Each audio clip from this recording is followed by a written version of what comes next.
Assalamualaikum dan selamat sejahtera saya ucapkan kepada para penilai saya iaitu Prof. Azhar Wahid dan juga Dr. Farah Humairah. Nama saya Nurhanani binti Ismail. Matrik saya di 2017-1037-524 dan penyelia saya adalah Prof. Madya Dr. Abdul Halim Ali. Baiklah, hari ini saya akan menerangkan objektif kajian saya, kaedah kajian, dapatan kajian dan juga implikasi kajian. Sekali, tajuk saya ialah unsur-unsur perpaduan dalam novel Lieutenant Adnan Wirabangsa sebagai asas memupuk pendidikan nilai murni. Kajian saya yang pertama ialah untuk mengenal pasti unsur perpaduan dalam novel Lieutenant Adnan berdasarkan model perpaduan kepelbagaian Ibn Khaldun. Objektif kedua adalah untuk menganalisis unsur perpaduan dalam watak-watak novel Lieutenant Adnan Wirabangsa berdasarkan model perpaduan Ibn Khaldun. Dan ketiga ialah menguraikan pemupukan pendidikan nilai murni menurut KSSM berdasarkan unsur perpaduan tersebut dalam novel Lieutenant Adnan Wirabangsa. Kaedah kajian saya ialah kaedah kualitatif. Saya memperolehi data saya dengan menggunakan penyelidikan kepustakaan, dan data utama saya ialah novel Lieutenant Adnan Wirabangsa, manakala data sekunder saya berdasarkan buku-buku dan juga jurnal artikel berkaitan kajian lalu dan juga kajian tentang nilai murni dan nilai unsur perpaduan. Bagi dapatan kajian saya, objektif yang pertama, saya mengenal pasti unsur perpaduan Ibn Khaldun tersebut. Terdapat 5 unsur perpaduannya, antaranya ialah perpaduan ukhuwah yang meliputi nilai-nilai hormat, kerjasama, persefahaman, tolong-menolong, baik hati. Bagi perpaduan kedua ialah perpaduan nubuwah, dakwah al-haq yang meliputi nilai keadilan ataupun kesamarataan. Ketiga ialah perpaduan al-mu yang meliputi nilai kepimpinan. Perpaduan asabiyah meliputi nilai muafakat, tak setia kawan, manakala perpaduan ma'unah meliputi nilai kepercayaan kepada Tuhan. Kajian objektif kedua pula adalah saya menganalisis unsur perpaduan dalam watak-watak novel Lieutenant Adnan menurut model Ibn Khaldun tersebut. Daripada unsur-unsur perpaduan Ibn Khaldun tersebut seperti ukhuwah, al-mu, asabiyah dan ma'unah tersebut, saya membuktikan bagaimana unsur perpaduan tersebut terjadi melalui sepertinya ukhuwah antara berbeza agama, masyarakat kampung, keluarga dan juga rakan sebaya. Begitu juga dengan aspek al-mu, asabiyah dan juga ma'unah. Dapatan kajian yang ketiga ialah untuk menghuraikan pemupukan pendidikan nilai murni KSSM berdasarkan unsur perpaduan Ibn Khaldun tersebut. Dalam KSSM terdapat konstruk utama bagi memupuk perpaduan, yang antaranya adalah untuk melahirkan individu yang boleh menerima, menghormati dan mengurus kepelbagaian. Kepelbagaian di sini bermaksud masyarakat majmuk yang berbeza bangsa, agama, budaya dan bahasa. Dan daripada nilai murni KSSM tersebutlah yang dapat mewujudkan nilai-nilai perpaduan tersebut, dan ianya bersepadu dengan unsur perpaduan yang dibawa oleh Ibn Khaldun. Pada dapatan dan perbincangan ketiga-tiga objek tersebut, pengkaji mendapati daripada 18 nilai murni KSSM tersebut, hanya 7 nilai murni yang bersepadu dengan unsur perpaduan Ibn Khaldun yang boleh memupuk didikan nilai murni berasaskan perpaduan kepada pembaca dan juga masyarakat majmuk di Malaysia. Antaranya adalah perpaduan ukhuwah yang meliputi nilai kasih sayang, hormat, kerjasama, baik hati. Perpaduan al-mu yang meliputi nilai tanggungjawab. Perpaduan asabiyah meliputi nilai patriotisme dan kerjasama, dan juga perpaduan ma'unah yang meliputi nilai kepercayaan kepada Tuhan iaitu beragama. Pada nilai-nilai murni KSSM ini, ianya bersepadu dengan unsur perpaduan Ibn Khaldun, dan ini membuktikan bahawa nilai-nilai yang terdapat dalam karya ini boleh memupuk perpaduan dan juga boleh memupuk didikan nilai murni. Implikasi kajian ini adalah untuk memupuk nilai murni kepada pembaca. Dan kedua ialah untuk menjadi kayu ukur bagi memastikan konteks sesuatu karya sastera itu bersepadu dengan matlamat KSSM, manakala implikasi ketiga ialah untuk dijadikan sebagai rujukan kepada pelajar-pelajar yang mengkaji buku Lieutenant Adnan dan juga pekaji pada masa akan datang yang mengkaji unsur perpaduan dan juga nilai-nilai murni. Sekian saja daripada saya. Terima kasih. Assalamualaikum warahmatullahi wabarakatuh. Bismillahirrahmanirrahim. Assalamualaikum warahmatullahi ta'ala wabarakatuh. Salam sejahtera, salam cakna pendidikan, salam memartabatkan sastra di persada antarabangsa. Nama diberi Muhammad Syafiq bin Dulhamid, nombor metrik D201710775660. Nama pensyarah yang juga merupakan penyelia saya iaitu Profesor Dr. Abdul Halim Ali. Kajian ini tertumpu kepada kajian pendidikan pedagogi. Hasil perbincangan bersama penyelia dan juga sepakat yang telah dilakukan, saya telah pun menjalankan kajian bertajuk Pelaksanaan Teknik Polygen dalam Pengajaran dan Pembelajaran bagi Prosa Melayu Moden. Baiklah, apakah itu teknik polygen? Teknik polygen adalah satu penciptaan teknik baru dalam PDPC genre prosa moden yang merangkumi drama, novel dan juga cerpen. Teknik ini menggabung jalinkan pengajaran komponen sastra dalam prosa Melayu. Prosa Melayu moden itu menggunakan pendekatan dedangan puisi Melayu. Dalam pembentangan ini, pengkaji akan membincangkan 4 pecahan aspek utama iaitu objektif kajian, kaedah kajian, dapatan dan perbincangan serta implikasi yang diperolehi dalam kajian ini. Pertama, kita fokus kepada objektif kajian. Sebelum itu, untuk makluman semua, kajian yang dijalankan ini berpandukan kepada pelaksanaan model AD. Namun, untuk kajian berdasarkan model AD ini, pengkaji telah memfokuskan kepada 3 fasa utama sahaja yang membentuk kepada 3 objektif kajian. Pertama, objektif menganalisis teknik-teknik pengajaran kesusastraan Melayu sedia ada dalam prosa Melayu moden. Pengkaji telah menganalisis teknik-teknik pengajaran sedia ada. Objektif kedua iaitu membentuk teknik polygen dalam pengajaran dan pembelajaran prosa Melayu moden. Kajian ini dilakukan untuk mengkaji dari aspek persepsi guru terhadap kaedah pengajaran moden, minat dan juga kefahaman pelajar serta pelaksanaan teknik polygen dalam pengajaran prosa Melayu moden. Objektif ketiga iaitu membangunkan modul bagi teknik polygen dalam pengajaran dan pembelajaran prosa Melayu moden. Pengkaji telah membangunkan modul bagi teknik polygen dalam membentuk pengajaran prosa moden yang lebih berkesan. Seterusnya, kita beralih kepada kaedah kajian. Dalam kaedah kajian ini, pengkaji telah menggunakan gabungan kaedah kualitatif dan kuantitatif. Kaedah pertama yang digunakan iaitu pengkaji berfokus kepada kajian kepustakaan, di mana kajian-kajian ilmiah, jurnal dan artikel menjadi rujukan utama untuk memperoleh maklumat menerusi maklumat-maklumat berdasarkan kajian yang dilakukan. Menerusi kaedah kuantitatif iaitu instrumen terhadap temu bual secara bertutup dijalankan kepada beberapa orang guru subjek kesusastraan Melayu itu. Selanjutnya, kaedah analisis kandungan ini digunakan untuk menganalisis pembentukan dalam proses membangun modul dan rancangan pengajaran teknik polygen itu sendiri. Baiklah, kita beralih pula kepada perbincangan kajian. Dalam perbincangan objektif 1, analisis dilakukan kepada 5 teknik-teknik pengajaran prosa moden di mana hasil rujukan daripada sumber artikel, jurnal dan beberapa kajian lain yang dianalisis kajian ini telah berjaya dilaksanakan dengan begitu berkesan sekali. Saya petik satu kajian iaitu teknik teater membaca dalam tajuk kajian artikelnya iaitu kaedah teater membaca dalam pengajaran pembelajaran prosa iaitu drama. Kajian ini dilakukan kepada drama tingkatan 2 yang bertajuk hemodialisis. Hasil daripada kajian ini, pelajar dapat menguasai lebih baik terhadap pembelajaran melalui kaedah yang telah diterapkan. Perbincangan kedua iaitu pengkaji telah mereka bentuk teknik polygen melalui pengukuhan persepsi guru terhadap teknik pengajaran moden dan teknik polygen itu sendiri. Hasil temu bual yang dijalankan kepada 4 pecahan bahagian soalan ini, 4 daripada 5 guru menyokong penuh dengan memberi respon ya, menandakan teknik ini mampu diteruskan dengan jayanya sekali. Perbincangan untuk objektif ketiga. Pengkaji membangunkan modul teknik polygen yang berfokus kepada 3 langkah utama iaitu langkah pertama, elemen-elemen dalam melaksanakan teknik polygen. Langkah kedua, bahan pengajaran yang diperlukan dalam pengajaran dan pembelajaran teknik polygen.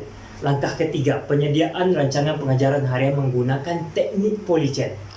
Baiklah, menerusi dapatan kajian mendapati bahawa pembangunan teknik polygen dapat membentuk struktur pengajaran dan pembelajaran bagi prosa moden dengan lebih menarik dan berkesan. Seterusnya dapat membentuk pemahaman pelajar dalam mempelajari prosa menjadi lebih mudah, khususnya kepada pengucapan, pembelajaran yang lebih kepada pengucapan awam. Ketiga, memberi pendedahan kepada teknik dedangan puisi Melayu kepada pelajar. Dan implikasi yang diperoleh dalam kajian ini, pelajar dapat pendedahan dengan pengajaran genre prosa moden yang lebih berkesan dan menarik untuk dipelajari, serta mempelajari teknik dedangan puisi. Guru juga dapat menjadikan teknik pengajaran Polygen sebagai teknik utama untuk mengajar genre drama, cerpen dan novel bagi membentuk tahap kefahaman yang lebih baik. Seterusnya, pengkaji boleh menjadikan teknik Polygen sebagai rujukan utama dalam menjalankan kajian terhadap teknik pengajaran yang berkesan dalam PDPC selain pendedahan kepada penerapan dendangan puisi Melayu dalam diri pelajar. Baiklah, sekian daripada saya. Assalamualaikum dan salam sejahtera.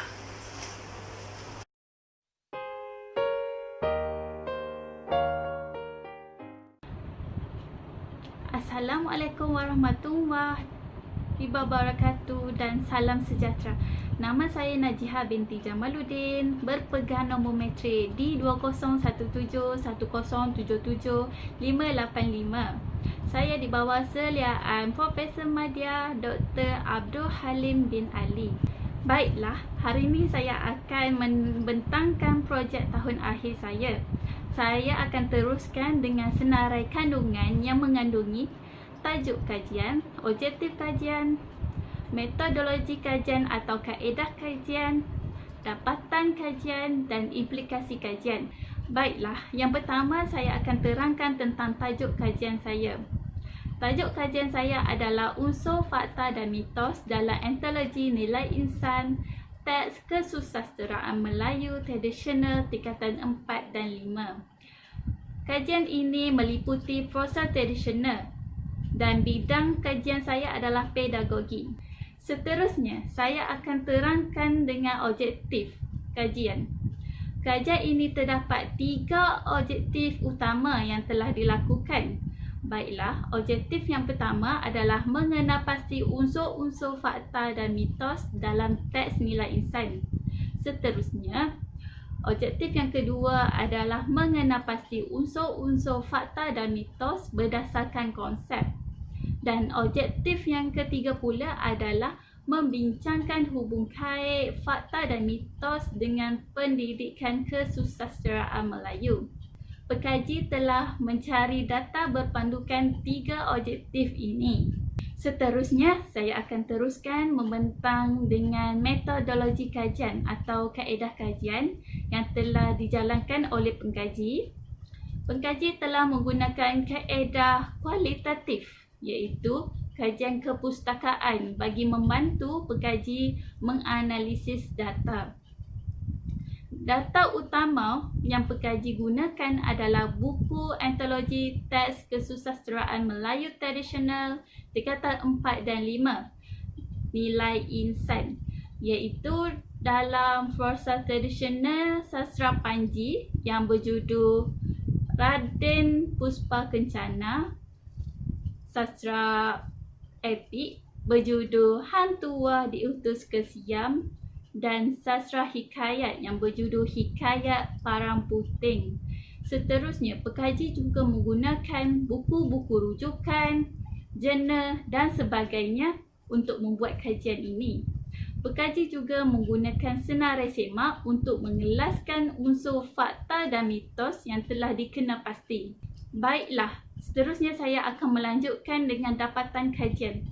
Dapatan yang pertama adalah mengenal pasti unsur fakta dan mitos. Dalam dapatan kajian ini, pengkaji telah mengenal pasti atau mengeluarkan semua unsur fakta dan mitos dalam ketiga-tiga prosa tradisional, iaitu sastra Panji dengan cerita yang berjudul Raden Puspa Kencana, dan yang kedua sastra epik yang berjudul Hang Tuah Diutus ke Siam, dan sastra hikayat yang berjudul Hikayat Parang Puting. Baiklah, dapatan kajian yang kedua adalah menganalisis unsur fakta dan unsur mitos dalam prosa tradisional ini dengan membahagikan kepada beberapa kelas unsur mitos dan fakta dari segi haiwan, manusia dan kebendaan.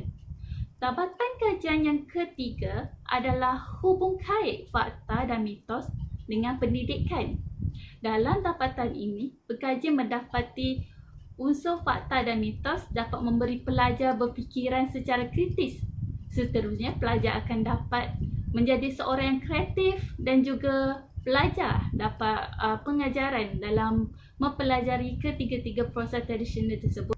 Daripada 3 objektif tersebut, pengkaji telah mendapati bahawa unsur mitos lebih banyak dijumpai berbanding unsur fakta dalam teks prosa tradisional yang digunakan untuk sekolah menengah. Seterusnya, pekaji juga mendapati bahawa unsur mitos yang terkandung dalam ketiga-tiga prosa tradisional ini adalah unsur mitos yang berpendidikan. Akhir sekali, saya akan beralih kepada implikasi kajian. Implikasi kajian terdapat 3, iaitu terhadap guru, pelajar dan pengkaji. Kepada guru, guru dapat menjadikan kajian ini sebagai panduan atau manfaat untuk mengajar subjek kesusasteraan Melayu kepada pelajar. Kepada pelajar pula, pelajar dapat membezakan antara unsur mitos dan unsur bukan mitos. Kepada pengkaji pula, pengkaji dapat menjadikan kajian ini sebagai rujukan untuk melakukan kajian yang lebih baik pada masa yang akan datang. Sekian saja pembentangan saya pada hari ini. Wabillahi taufiq hidayah. Assalamualaikum warahmatullahi wabarakatuh. Assalamualaikum dan selamat sejahtera saya ucapkan kepada hadirin sekalian. Saya, Nur Saidatul Miza binti Masri, akan membentangkan hasil projek tahun akhir saya yang bertajuk Kajian Tinjauan terhadap Gaya Pembelajaran Pelajar Kesusasteraan Melayu Era Pandemik COVID-19 menggunakan model gaya pembelajaran dan Indan. Topik kajian yang pertama ialah pengenalan. Definisi pandemik COVID-19 dikenali sebagai pandemik coronavirus yang merupakan satu penyakit yang berpunca dari coronavirus sindrom pernafasan akut teruk 2. Pandemik diiktiraf secara rasmi oleh Pertubuhan Kesihatan Sedunia WHO pada tanggal 11 Mac 2020. Seterusnya ialah definisi gaya pembelajaran.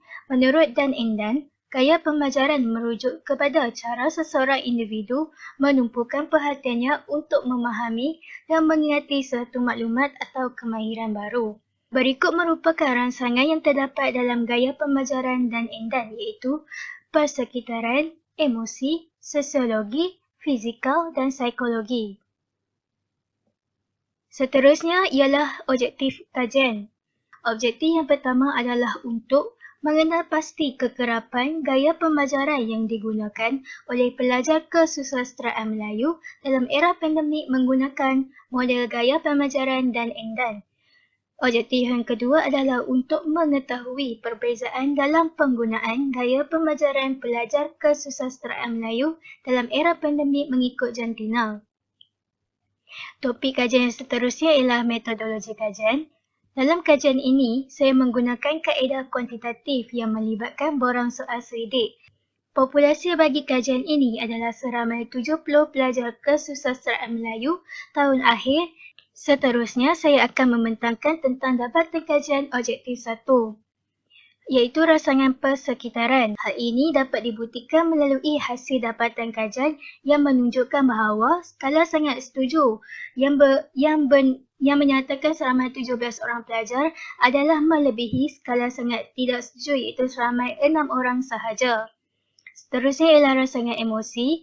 Hal ini dapat dibuktikan melalui hasil kajian yang menunjukkan bahawa skala sangat setuju menunjukkan seramai 16 orang pelajar melebihi skala sangat tidak setuju iaitu seramai 2 orang pelajar sahaja. Seterusnya ialah rangsangan sosiologi. Hal ini dapat dibuktikan melalui hasil dapatan yang terdapat dalam skala sangat setuju yang menunjukkan seramai 24 orang pelajar melebihi skala sangat tidak setuju yang menunjukkan hanya seorang pelajar sahaja. Seterusnya ialah rangsangan fizikal. Skala setuju adalah seramai 16 orang manakala skala tidak setuju hanya menunjukkan seramai 3 orang pelajar sahaja. Rangsangan yang terakhir ialah rangsangan psikologi. Hasil kajian menunjukkan bahawa skala sangat setuju menunjukkan nilai 19 orang pelajar melebihi skala sangat tidak setuju yang menunjukkan hanya seorang pelajar sahaja. Seterusnya, saya akan membentangkan dapatan kajian bagi objektif yang kedua.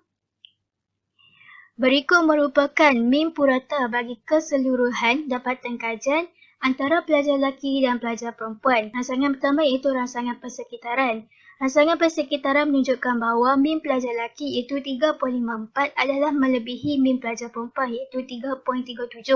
Seterusnya ialah rangsangan emosi. Rangsangan emosi menunjukkan bahawa nilai min pelajar lelaki iaitu 3.86 adalah melebihi nilai min pelajar perempuan iaitu 3.61. Seterusnya ialah rangsangan sosiologi. Rangsangan sosiologi juga membuktikan bahawa nilai min pelajar lelaki adalah lebih tinggi daripada pelajar perempuan. Seterusnya ialah rangsangan fizikal. Rangsangan fizikal juga membuktikan bahawa nilai min pelajar lelaki iaitu 3.87 adalah melebihi nilai min pelajar perempuan iaitu 3.56. Akhir sekali ialah rangsangan psikologi. Rangsangan psikologi juga membuktikan bahawa nilai min pelajar lelaki adalah melebihi nilai min pelajar perempuan. Seterusnya, saya akan membentangkan tentang kesimpulan dan implikasi kajian. Rumusan bagi objektif 1, rangsangan sosiologi merupakan rangsangan yang paling kerap digunakan oleh pelajar etik 01. Rumusan objektif kedua pula menyatakan bahawa pelajar lelaki lebih mengaplikasikan atau mendominasi dalam menggunakan kelima-lima rangsangan gaya pembelajaran ini dalam proses pembelajaran mereka dalam era pandemik. Seterusnya adalah cadangan. Cadangan yang pertama adalah untuk menggunakan gaya pembelajaran ini sebagai alat bantu mengikut keadaan atau situasi dunia semasa seperti era pandemik ini. Cadangan yang kedua adalah untuk merancang beberapa teknik pengajaran yang baharu dengan melibatkan gaya pembelajaran ini dengan lebih menyeluruh. Sekian sahaja daripada saya. Terima kasih saya ucapkan. Selamat pagi dan salam sejahtera. Saya Nela binti Zakaria, memegang nombor kad matriks di 201710775666 dan berada di bawah seliaan Profesor Madya Dr. Abdul Halim bin Ali. Baiklah, hari ini pengkaji akan membentangkan hasil tugasan projek tahun akhir yang telah dijalankan oleh pengkaji. Tajuk kajian yang telah dijalankan berbunyi unsur kemanusiaan dalam cerpen Gulai 9 untuk Aba dalam pembentukan berpikir positif pelajar. Dalam pembentangan ini, pengkaji akan menerangkan kajian dari aspek objektif kajian, metodologi kajian, dapatan kajian, dan juga implikasi kajian. Baiklah, dalam melaksanakan kajian ini, pengkaji telah menetapkan dua objektif utama, yaitu yang pertama mengenal pasti unsur kemanusiaan yang terdapat dalam cerpen Gulai 9 untuk Aba, dan yang kedua menganalisis unsur kemanusiaan dalam cerpen Gulai 9 untuk Aba yang membentuk berpikiran positif pelajar. Seterusnya dalam metodologi kajian pula ataupun kaedah kajian, pengkaji menggunakan kaedah kualitatif karena kajian ini lebih tertumpu kepada analisis kandungan teks dan juga kaedah kepustakaan. Terdapat 3 kaedah yang digunakan oleh pengkaji. Yang pertama, kaedah analisis teks. Pengkaji menggunakan buku Kubentang Sehelai Peta sebagai bahan utama dan menganalisis kandungan teks yang berada dalam cerpen yang telah dipilih. Hal ini karena cerpen yang telah dipilih ini berada dalam kumpulan cerpen Kubentang Sehelai Peta yaitu Gulai 9 untuk Aba. Selain itu, pengkaji juga menggunakan kaedah kepustakaan. Dalam hal ini, pengkaji menjadikan Perpustakaan Tunku Bainun UPSI sebagai lokasi utama untuk membuat rujukan. Kajian yang dirujuk termasuklah tesis sarjana pengkaji terdahulu, buku ilmiah, jurnal, artikel, dan buku-buku yang berkaitan seperti ini.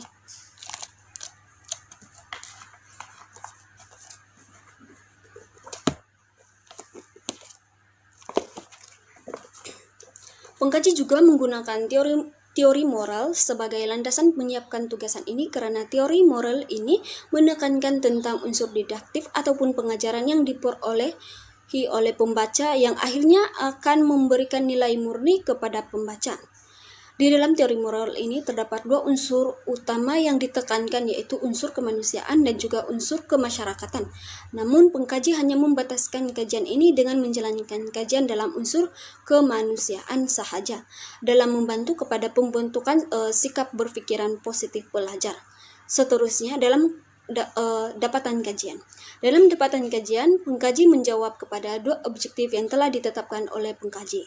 Dalam menjawab objektif pertama yaitu mengenal pasti unsur kemanusiaan dalam cerpen, pengkaji menggunakan senarai semak untuk mengenal pasti unsur-unsur kemanusiaan yang terdapat dalam cerpen tersebut. Hasil daripada senarai semak, pengkaji mendapati bahwa terdapat 5 unsur kemanusiaan yang terdapat dalam cerpen ini yaitu unsur kasih sayang, unsur bertanggung jawab, unsur pengorbanan, unsur kerajinan, dan juga unsur hormat dan taat kepada keluarga. Bagi menjawab objektif yang kedua pula, pengkaji telah menganalisis unsur kemanusiaan yang terdapat dalam cerpen yang membantu kepada pembentukan berpikir positif pelajar. Oleh itu, berdasarkan unsur-unsur kemanusiaan yang telah diperolehi dalam objektif pertama tadi, pengkaji mendapati bahwa unsur tersebut membantu pelajar untuk berpikir dengan lebih positif dalam 5 perkara, yaitu bertanggung jawab dalam keluarga, mengutamakan kepentingan keluarga, bijak dalam mengambil keputusan, berjaya dalam mencapai pekerjaan dan yang baik, dan juga bersyukur dan bersabar dalam menghadapi cabaran. Semua ini boleh dilihat dalam perwatakan yang ditunjukkan oleh watak dalam cerpen ini. Yang terakhir yaitu implikasi kajian. Yang pertama, bahwa pengkaji mendapati bahwa cerpen yang digunakan yaitu Gulai 9 untuk Abah merupakan satu bahan yang boleh digunakan oleh masyarakat ataupun guru dalam mempengaruhi pemikiran positif terutamanya dalam kalangan pelajar. Seterusnya, golongan remaja haruslah didedahkan kepada nilai murni bermula daripada kanak-kanak lagi, sesuai dengan tajuk ini, yaitu mempengaruhi berpikiran positif dalam kalangan pelajar. Seterusnya, pengkaji mendapati bahwa karya yang menampilkan unsur kemanusiaan memainkan peranan penting dalam membantu kepada pembentukan sikap pelajar yang lebih positif. Seterusnya, pengkaji juga mendapati bahwa cerpen dianggap sebagai wahana ataupun bahan penting untuk menyampaikan pengajaran dan pendidikan kepada masyarakat secara langsung, terutamanya kepada golongan remaja sekarang. Itu sahaja pembincangan saya pada hari ini. Sekian dan terima kasih. Salam sejahtera dan salam damai semua. Pada hari ini saya akan membentangkan proyek tahun akhir saya yang bertajuk Nilai-nilai murni merentas kurikulum menerusi prosa Melayu tradisional dalam antologi nilai insan. Nama diberi Limin Siboni, memegang nomor metrik di 201710775543. Nama penyelia Profesor Madya Dr. Abdul Halim Ali. Berikut merupakan proyek tahun akhir yang telah disiapkan namun belum dijilidkan. Kajian ini dijalankan adalah untuk mencapai 2 objektif, yaitu yang pertama, mengenal pasti nilai murni merentas kurikulum yang terdapat dalam prosa Melayu tradisional antologi nilai insan. Kedua, mengenal pasti nilai-nilai murni merentas kurikulum yang terdapat dalam prosa Melayu tradisional antologi nilai insan dari sudut 3 dimensi etika utama, yaitu pentakulan moral, perasaan moral, dan perlakuan moral. Seterusnya dalam kaedah kajian, rangka bentuk kajian. Dalam kajian ini, pengkaji menggunakan kajian berbentuk kualitatif dengan mengkaji perkataan atau analisis dokumen, yaitu mengkaji buku antologi nilai insan, teks kesusastraan Melayu tingkatan 4 dan 5. Kajian yang dijalankan ini menganalisis kandungan dalam dokumen dari aspek nilai-nilai murni, merentas kurikulum menerusi prosa tradisional dalam antologi nilai insan.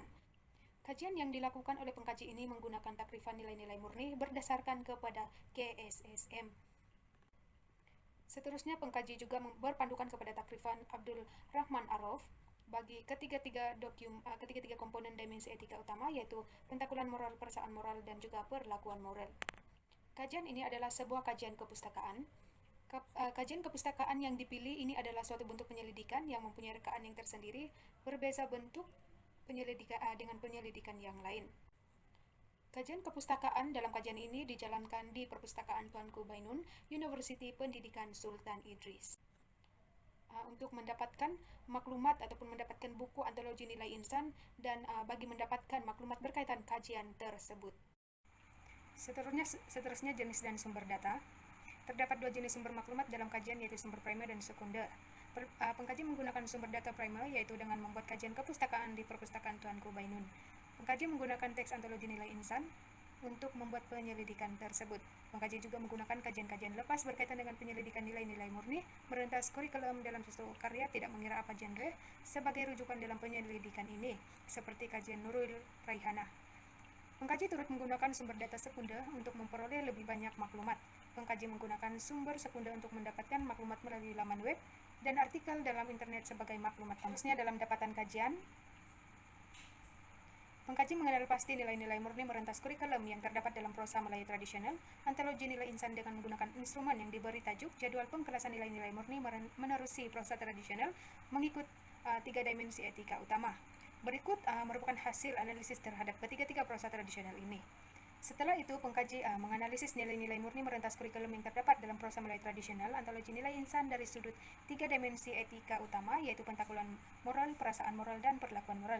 Bagi mencapai objektif ini, pengkaji menggunakan instrumen berbentuk jadwal untuk mengelompokkan nilai-nilai murni tersebut mengikut salah satu dimensi etika utama, yaitu yang pertama pentakulan moral.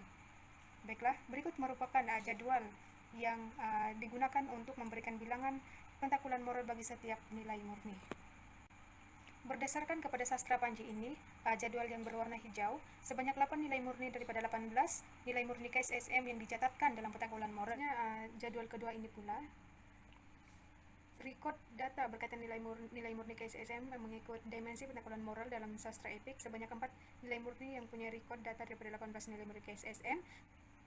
Jadwal berkaitan dengan yang ketiga menunjukkan nilai-nilai murni KSSM yang telah ditonjolkan oleh beberapa orang watak dalam sastra hikayat mengikut dimensi pentakulan moral. Berdasarkan jadwal ini, nilai-nilai yang mempunyai record ialah nilai kepercayaan kepada Tuhan, baik hati, bertanggung jawab, hormat, menghormati, kasih sayang, dan berdikari, dengan masing-masing mempunyai satu kekerapan. Baiklah, yang seterusnya adalah jadwal berkaitan dengan perasaan moral. Berdasarkan kepada jadwal yang keempat ini, menunjukkan nilai-nilai murni KSSM yang telah ditunjukkan oleh beberapa orang watak dalam sastra Panji mengikut dimensi perasaan moral. Menerusi jadwal ini, terdapat sebanyak 10 nilai murni mempunyai rekod daripada 18 nilai murni KSSM. Seterusnya adalah jadwal yang kelima. Jadwal ini menunjukkan nilai-nilai murni KSSM yang telah ditunjukkan oleh beberapa orang watak dalam sastra epik mengikut dimensi perasaan moral. Terdapat sebanyak 8 nilai murni daripada 18 nilai murni KSSM yang mempunyai rekod.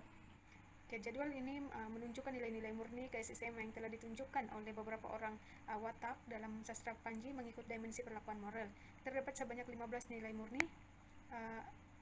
daripada 18 nilai murni KSSM yang mempunyai rekod mengikut dimensi perlakuan moral dalam sastra Panji ini. Tingkat terusnya adalah jadwal menunjukkan nilai-nilai murni KSSM yang telah ditunjukkan oleh beberapa orang watak juga dalam sastra epik mengikut dimensi perlakuan moral. Terdapat sebanyak 11 nilai murni daripada 18 nilai murni KSSM mengikut dimensi perlakuan moral dalam sastra epik. Yang terakhir adalah berkaitan dengan dimensi perlakuan moral juga yang menunjukkan nilai-nilai murni KSSM yang telah ditunjukkan oleh beberapa orang watak dalam sastra hikayat.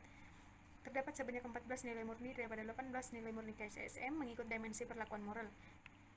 Seterusnya, implikasi kajian. Penyelidikan yang dijalankan oleh pengkaji ini memperlihatkan bahwa pengarang dalam antologi nilai insan mementingkan penonjolan nilai murni yang telah diperincikan oleh pengkaji mengikut 18 nilai murni KSSM dan dimensi etika utama. Implikasi kajian ini adalah memupuk semangat cinta akan nilai-nilai murni. Melalui pembacaan terhadap teks kesusastraan ini, maka ia secara langsung memberi pendedahan kepada pembaca terhadap message yang ingin disampaikan, terutamanya dari aspek nilai murni. Penggunaan nilai murni merentas kurikulum sebanyak 18 nilai murni dikesan kewujudannya dalam teks tersebut adalah selaras dengan terjemahan KSSM. Oleh itu, hasil kajian ini boleh dijadikan sebagai bahan rujukan kepada guru-guru sastra di sekolah dan juga pelajar yang menjalankan analisis tentang nilai-nilai murni dalam proses pengajaran dan pembelajaran.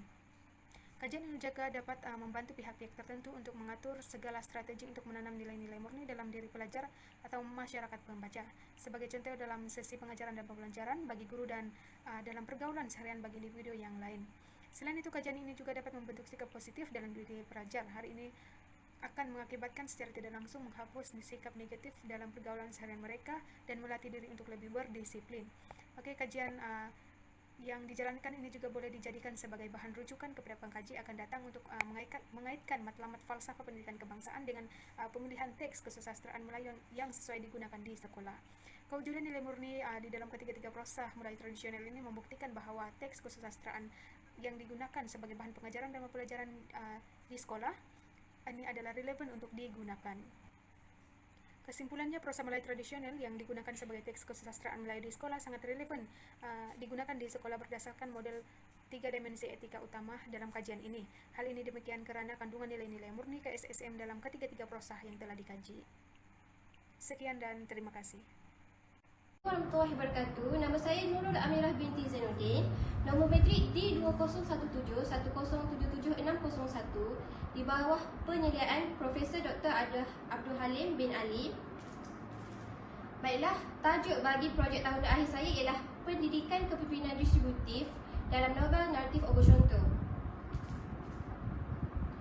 Objektif kajian iaitu yang pertama, mengenal pasti ciri kepimpinan dalam novel naratif Ogo Shonto berdasarkan Distributive Leadership Model DLM.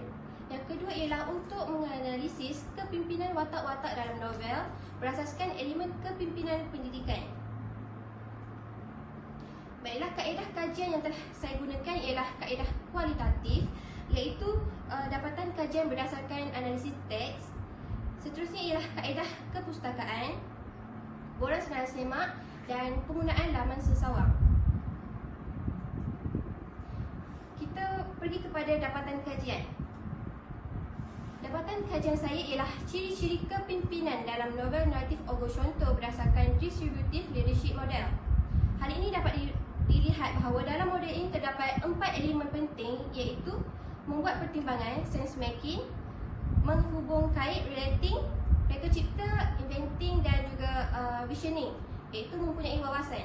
Baiklah, kita pergi kepada membuat pertimbangan, iaitu sense making, dapat dilihat melalui Tuan Wakil Dewan Presiden yang membuat pertimbangan dalam urusan pentadbiran. Seterusnya, watak yang terdapat dalam novel ini iaitu watak pentafsir yang membuat pertimbangan dalam meramal peristiwa, dan watak lelaki muda yang membuat pertimbangan dalam memikirkan kesan dan akibat akan tindakannya, yang dapat dilihat dalam babak kamera. Seterusnya kita berbalik kepada menghubung kait, iaitu relating. Dapat dilihat bahawa watak general yang menghubung kait iaitu cuba membina hubungan erat dengan penduduk Turan. Yang kedua ialah watak guru yang menghubung kait iaitu membina hubungan dengan kelab pencinta alam. Dan seterusnya, watak nahoda yang menghubung kait iaitu beramal mesra dengan para penumpang kapal bahtera dan kapal kawai maru.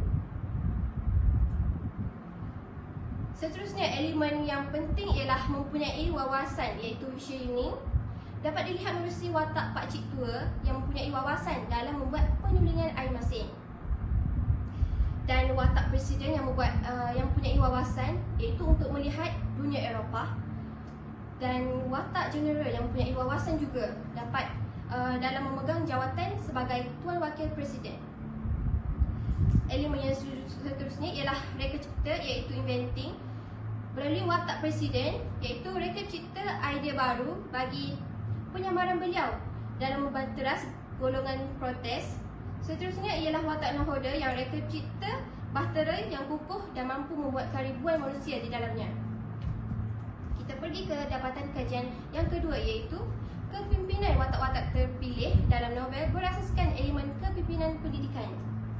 Dapat dilihat di sini bahawa saya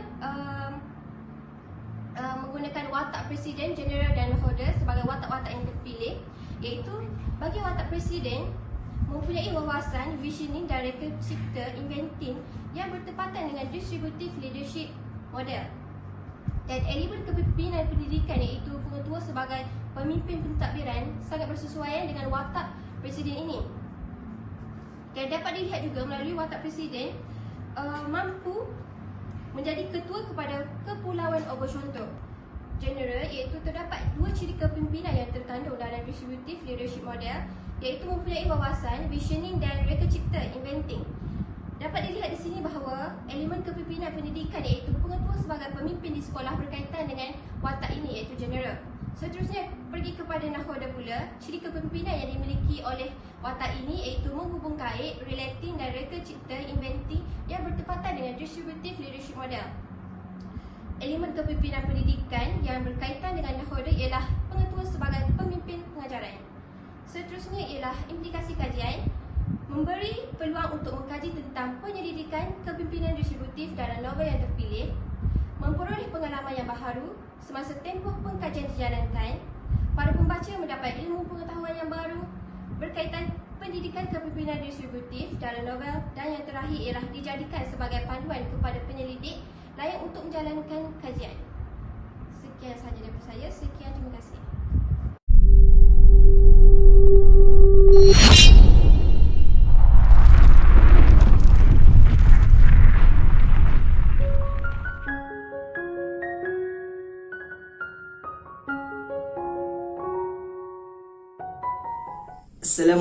warahmatullahi wabarakatuh dan salam sejahtera. Saya Muhammad Alif Najmi bin Abdul Rashid, pemegang kad metrik D201710775526 di bawah seliaan Profesor Madya Dr. Abdul Halim bin Ali. Okey, hari ini saya akan membentangkan projek tahun akhir saya. Berikut merupakan senarai kandungan dalam pembentangan ini yang meliputi tajuk kajian, objektif kajian, metodologi ataupun kaedah kajian, dapatan kajian dan implikasi kajian. Okey, baiklah. Pertama sekali kita lihat kepada tajuk kajian. Tajuk kajian saya iaitu yang berbunyi Pembangunan bahan bantu mengajar beranimasi dalam hikayat Hang Tuah diutus ke benua Siam. Okey, bidang kajian berdasarkan tajuk ini ialah pedagogi. Hal ini kerana bahan bantu mengajar tergolong dalam pendekatan pedagogi. Okey, seterusnya kita lihat kepada objektif kajian. Kajian ini meliputi 3 objektif utama. Berdasarkan 3 objektif ini, kajian ini dilakukan. Okey, objektif yang pertama ialah menganalisis keperluan bahan bantu mengajar beranimasi dalam hikayat Hang Tuah diutus ke benua Siam. Objektif kedua pula ialah mereka bentuk bahan bantu mengajar dalam hikayat Hang Tuah diutus ke benua Siam. Dan objektif yang ketiga ialah membangunkan bahan bantu mengajar beranimasi bagi tujuan pengajaran dan pembelajaran hikayat Hang Tuah diutus ke benua Siam. Berdasarkan 3 objektif yang ditetapkan ini, kajian ini dilakukan. Okey, seterusnya kita beralih kepada metodologi kajian ataupun kaedah kajian yang pengkaji gunakan dalam menjalankan kajian ini. Okey, kajian ini berbentuk pembangunan bahan. Kajian ini dilakukan secara kualitatif kerana melibatkan kajian kepustakaan dan analisis data. Di samping itu, kajian kepustakaan turut membantu pengkaji meneliti dan menganalisis karya sastera yang digunakan, iaitu hikayat Hang Tuah diutus ke benua Siam yang terkandung dalam buku nilai insan yang digunakan di sekolah oleh tingkatan 4 dan tingkatan 5. Dalam kajian ini, pengkaji turut menggunakan satu model, iaitu model AD yang dijadikan landasan dalam pembangunan bahan bantu mengajar ini. Namun begitu, berdasarkan model AD itu terdapat 5 fasa. Namun pengkaji hanya menggunakan 3 fasa sahaja yang terdapat dalam model itu, iaitu fasa analisis, fasa reka bentuk dan fasa pembangunan. Okey, seterusnya kita beralih kepada dapatan kajian. Dapatan pertama iaitu objektif yang pertama, menganalisis. Dalam dapatan ini, pengkaji menganalisis DSKP iaitu Dokumen Standard Kurikulum dan Pentaksiran Kesusasteraan Melayu yang digunakan oleh pelajar tingkatan 4 dan 5. Manakala di objektif yang kedua iaitu reka bentuk, pengkaji mereka bentuk terlebih dahulu sebelum membangunkan bahan bantu mengajar ini. Dan seterusnya iaitu pembangunan. Pengkaji membangunkan dan bahagian ini juga pengkaji menerangkan bagaimana bahan bantu mengajar beranimasi itu dibangunkan dan menggunakan beberapa perisian yang perlu, iaitu seperti Adobe After Effects, Adobe Flash dan juga Filmora. Perisian-perisian inilah yang membantu pengkaji dalam membangunkan bahan bantu mengajar ini. Berdasarkan perbincangan di setiap objektif dalam kajian ini, pengkaji mendapati bahawa perlunya dibangunkan bahan bantu mengajar beranimasi ini, khususnya dalam karya klasik. Hal ini demikian kerana berdasarkan analisis terhadap Dokumen Standard Kurikulum dan Pentaksiran Kesusasteraan Melayu menunjukkan elemen multimedia dalam proses pengajaran itu amat digalakkan. Okey, akhir sekali iaitu implikasi kajian ini. Implikasi kajian ini terdapat 2, iaitu terhadap guru dan juga pelajar. kepada guru implikasinya iaitu membantu guru memperolehi pengajaran dan yang berkesan semasa proses pengajaran dan pembelajaran berlangsung. Hal ini demikian kerana dengan berbantukan bahan bantu mengajar ini mampu menarik minat pelajar terhadap topik yang disampaikan. Manakala implikasinya terhadap pelajar pula iaitu memberi gambaran yang jelas kepada pelajar. Pelajar dapat mengalami dan menghayati maklumat yang disampaikan itu dengan menggabungkan elemen-elemen multimedia seperti teks, grafik, audio dan animasi. Okey, sekian sahaja daripada bentangan saya. Sekian, wabillahi taufiq wa hidayah. Assalamualaikum warahmatullahi wabarakatuh. Baiklah, bismillahirrahmanirrahim. Assalamualaikum warahmatullahi wabarakatuh dan salam sejahtera. Hari ini, pengkaji akan membentangkan projek tahun akhir pengkaji yang di bawah tajuk Pembangunan Video Beranimasi dalam Pengajaran dan Pembelajaran Cerpen Namun Itulah Hakikat. Terlebih dahulu, pengkaji memperkenalkan diri. Nama pengkaji iaitu Hakim bin Azman dengan memegang nombor kad metrik D201710775992. Pengkaji telah diselia oleh Profesor Madya Dr. Abdul Halim bin Ali. Baiklah, pengkaji teruskan dengan senarai kandungan.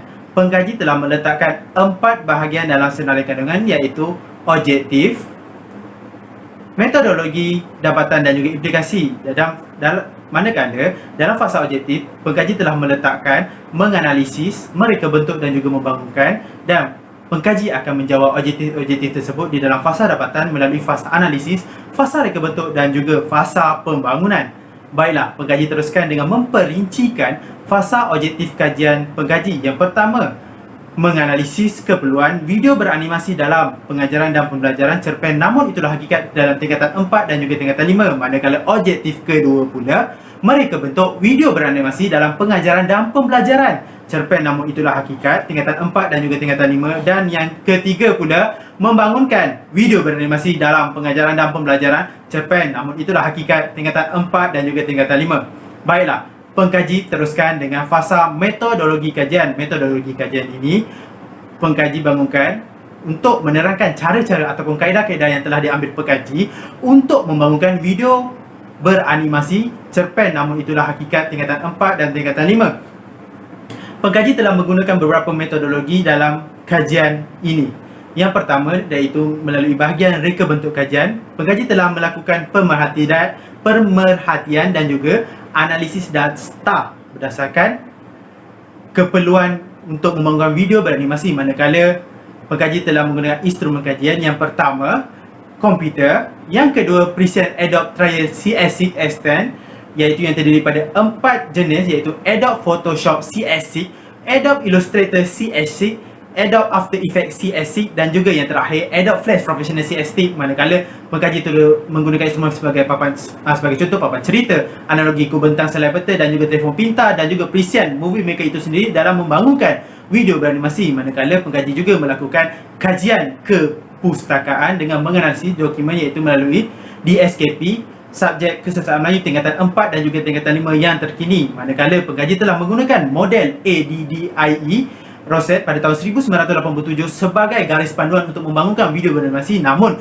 pengkaji hanya menggunakan 3 tahap, di mana tahap ADD iaitu A stand for Analyze iaitu analisis, D stand for Design for mereka bentuk, dan D yang terakhir stand up for Develop for pembangunan.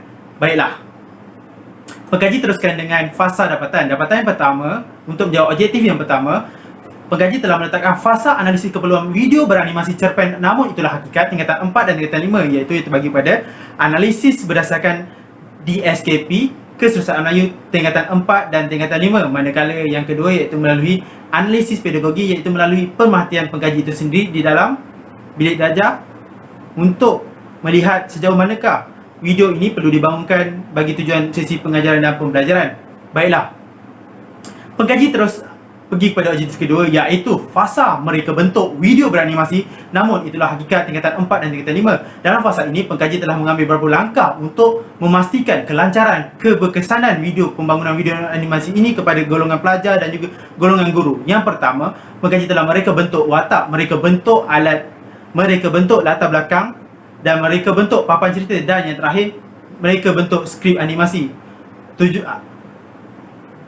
Pengkaji melakukan ini bertujuan untuk membantu dari segi pembinaan video animasi secara berstruktur dan tidak lari daripada PDPC yang telah digariskan dalam DSKP.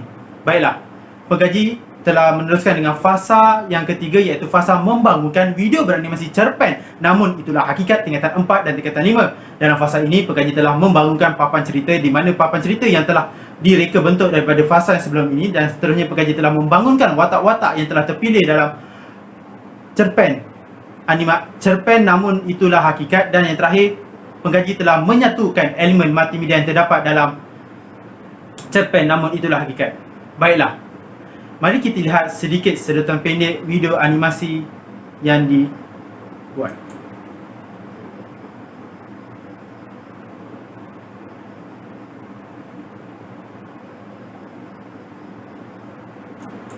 Baiklah, sebentar tadi merupakan video sedotan pendek yang telah dilakukan oleh pengkaji atas beberapa babak yang terdapat dalam video beranimasi. Baiklah, kita teruskan dengan fasa implikasi kajian. Implikasi kajian, pengkaji telah meletakkan pada dua bahagian, iaitu pertama guru dan yang kedua iaitu murid. Guru dari aspek implikasi kajian ke atas guru, iaitu membantu guru dalam melancarkan sesi PDPC, manakala dalam aspek guru. Aspek murid pula, dia membantu murid untuk lebih kreatif dalam sesi PDPC. Sekian, wabillahi taufiq wal hidayah. Wassalamualaikum warahmatullahi wabarakatuh. Assalamualaikum dan salam sejahtera. Terlebih dahulu, saya ingin mengucapkan terima kasih kerana memilih projek tahun akhir saya dalam mengikuti seminar ini. Nama diberi Amir Syafiq bin Alwi yang merupakan pelajar tahun akhir ISMP Kesusasteraan Melayu. Projek tahun akhir saya diberi tajuk EIBAS dalam PDPC, Prosa Melayu Moden Kesusasteraan Melayu di bawah penyeliaan Profesor Dr. Abdul Halim bin Ali. Okey, kita teruskan kepada objektif kajian. Objektif kajian saya terdiri daripada 3 bahagian, iaitu yang pertama, menganalisis permasalahan pelajar dalam pembelajaran subjek kesusasteraan Melayu.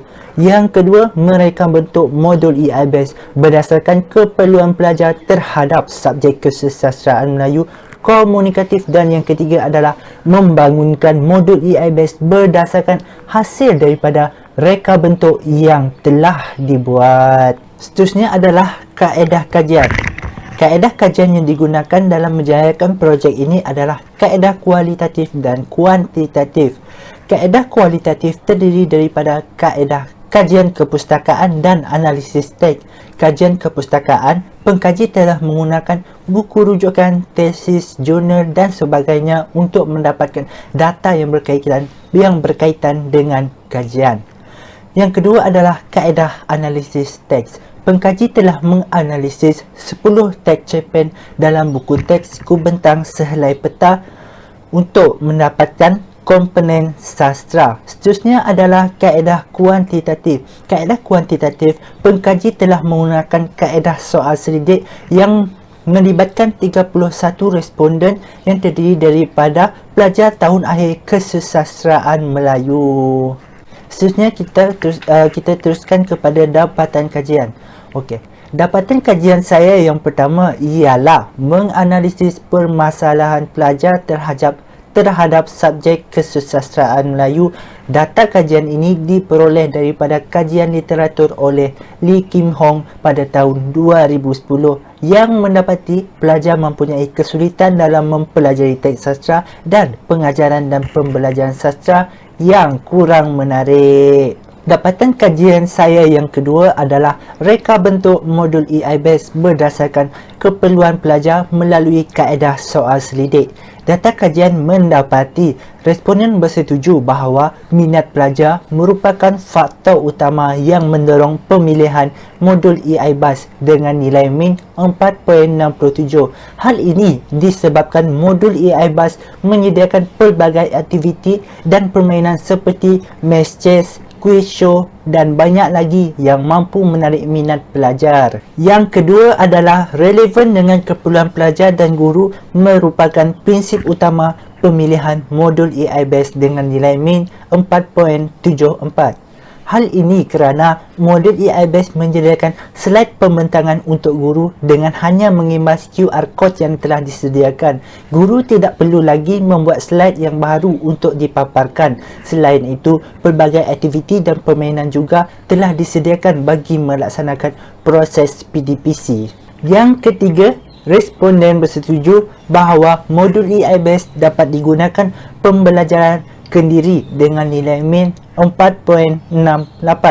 Hal ini demikian kerana modul EIBase menyediakan nota yang ringkas, tepat dan mudah difahami. Keadaan nota juga dilihat tersusun rapi dan pelbagai latihan kendiri juga disediakan untuk menambah pemahaman pelajar tanpa mendapat bimbingan daripada guru. Okey, selepas dari perbincangan reka bentuk mengenai modul EIBase tadi, dapat dilihat bahawa reka bentuk modul EIBase dapat menampung keperluan pelajar dan guru serta dapat menyelesaikan permasalahan pelajar dalam pembelajaran subjek sastra di sekolah. Okey, selepas membincangkan hasil daripada reka bentuk, pengkaji akan menjelaskan proses membangunkan modul EIBase.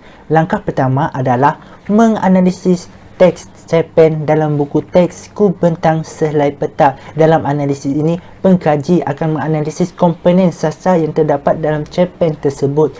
Langkah yang kedua adalah pengkaji akan membina soalan berpandukan hierarki taksonomi belum untuk melihat tahap pemahaman mereka. Yang ketiga adalah membuat permainan berdasarkan kesesuaian aktiviti di dalam kelas maupun di luar kelas. Dan langkah keempat, pengkaji akan membuat slide untuk dimasukkan ke dalam reka bentuk modul EIBase nanti. Dan langkah yang terakhir, pengkaji akan mereka bentuk modul EIBase berdasarkan kesesuaian berdasarkan minat pelajar dan keseronokan pelajar dalam mempelajari subjek sastra. Berdasarkan kajian yang saya telah buat, dapat saya simpulkan bahawa kajian ini dapat memenuhi keperluan pelajar dan guru di sekolah dan juga dapat digunakan sebagai bahan utama dalam proses PDPT berlangsung. Seterusnya, kajian ini juga dapat dijadikan panduan untuk pengkaji masa akan datang bagi mendapatkan idea untuk menghasilkan inovasi yang baru dalam mana-mana subjek, terutama subjek kesusastraan Melayu. Sekian saja daripada saya. Terima kasih. Bismillahirrahmanirrahim. Assalamualaikum dan salam sejahtera. Nama saya Muhammad Ilham bin Muhammad Salimi, bernomor metrik T201710776005. Tajuk bagi projek tahun akhir saya adalah wacana ilmu dalam sajak-sajak pilihan kumpulan puisi melihat ke dalam diri berdasarkan teori persuratan baru. Pensyarah penyelia saya adalah Profesor Dr. Abdul Halim bin Ali. Terusnya, kita akan pergi kepada senarai kandungan. Senarai kandungan yang pertama adalah objektif kajian, yang kedua kaedah kajian, yang ketiga dapatan kajian, dan yang keempat implikasi kajian. Bagi objektif kajian yang pertama saya adalah mengenal pasti 3 teras konsep ilmu dalam sajak pilihan kumpulan puisi melihat ke dalam diri berdasarkan teori persuratan baru. Yang kedua, menganalisis konsep ilmu dalam sajak pilihan kumpulan puisi melihat ke dalam diri berdasarkan 3 teras konsep ilmu. Dan yang ketiga, merumuskan konsep ilmu dalam sajak pilihan kumpulan puisi melihat ke dalam diri berdasarkan konsep taklif. Bagi kaedah kajian saya adalah saya menggunakan kaedah kajian kualitatif. Di dalam kaedah kajian kualitatif ini saya menggunakan 3 kaedah, iaitu kaedah kepustakaan, kaedah analisis kandungan, dan kaedah deskriptif. Bagi kaedah kepustakaan, saya menggunakan kaedah ini untuk mencari maklumat melalui buku ilmiah dan serta artikel jurnal yang telah diterbitkan. Melalui kaedah analisis kandungan, saya akan menggunakan kaedah ini untuk menganalisis teks, melihat ke dalam diri dan menaraikan dalam senarai semak analisis yang telah saya lakukan.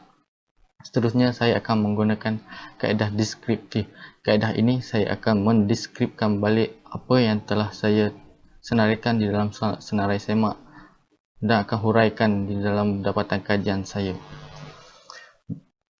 Pada dapatan kajian saya yang pertama iaitu mengenal pasti 3 terah konsep ilmu dalam sajak-sajak pilihan kumpulan puisi melihat ke dalam diri berdasarkan teori persuratan baru. Saya telah menganalisis mendapati 15 buah sajak yang terdapat 3 terah konsep ilmu. Konsep ilmu yang pertama adalah faksi naratif, yang kedua ruang naratif, dan yang ketiga isian naratif. Untuk dapatan kajian kedua saya iaitu menganalisis konsep ilmu dalam sajak-sajak pilihan kumpulan puisi melihat ke dalam diri berdasarkan 3 terah konsep ilmu. Saya mendapati pengarang telah meletakkan tema konsep ilmu pada tema, iaitu bertemakan ilmu. Contoh sajak adalah dalam ruang ilmu. Yang kedua adalah pengarang telah meletakkan teknik penyampaian seperti amanat dan mesej untuk meletakkan konsep ilmu di dalam sajak tersebut. Contoh sajak yang saya dapati adalah sajak ilmu. Dan yang ketiga, pengarang telah menggunakan isian wacana, iaitu penulisan berunsur keilmiah. Untuk penulisan tersebut bagi menerapkan ilmu yang cuba disampaikan oleh pengarang. Contoh sajak yang saya dapati adalah laut tak berkunci. Bagi objektif ketiga saya, dapatan kajian ketiga saya iaitu merumuskan konsep ilmu di dalam sajak pilihan berdasarkan konsep taklif. Saya dapat merumuskan konsep ilmu tersebut adalah ilmu yang benar, iaitu pengarang menjalankan tanggungjawab dengan sebaik mungkin apabila konsep ilmu yang terdapat dalam sajak pilihan ilmu yang benar berteraskan Islam, iaitu didapati bersandarkan berkonsepkan taklif setelah dianalisa berdasarkan konsep taklif. Bagi implikasi kajian, saya mendapati kepentingan kajian ini akan memberi kepentingan kepada penulis. Hal ini demikian kerana selepas ini penulis akan lebih menerapkan ilmu dalam penulisan kreatif karya sastra mereka. Seterusnya, kajian ini akan memberi kepentingan kepada pendidik, iaitu pendidik akan lebih menyampaikan ilmu yang benar, ilmu yang berteraskan Islam. Yang ketiga, kajian ini akan memberi implikasi kepada pengkaji. Pengkaji selepas ini boleh menggunakan kajian ini sebagai bahan rujukan terhadap konsep ilmu dalam puisi. Sekian saja pembincangan saya. Sekian, terima kasih. Assalamualaikum dan salam sejahtera. Saya Nur Hidayah Aisyah binti Zakaria akan menerangkan tentang projek tahun akhir saya yang bertajuk Kesesuaian teks cerpen Komsah terpilih dari aspek kecerdasan emosi, watak dan perwatakan.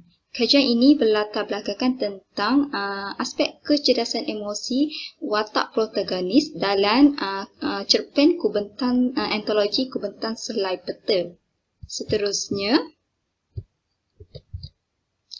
kajian literatur, saya melihat kepada teori kecerdasan emosi Goleman yang paling signifikan dalam kajian saya. Menurut Wan Noliza, dia mengkaji tentang komponen kesedaran peribadi yang dibahagikan bertiga, manakala saya melihat kepada emosi watak protagonis melalui teori Goleman, emosi Goleman.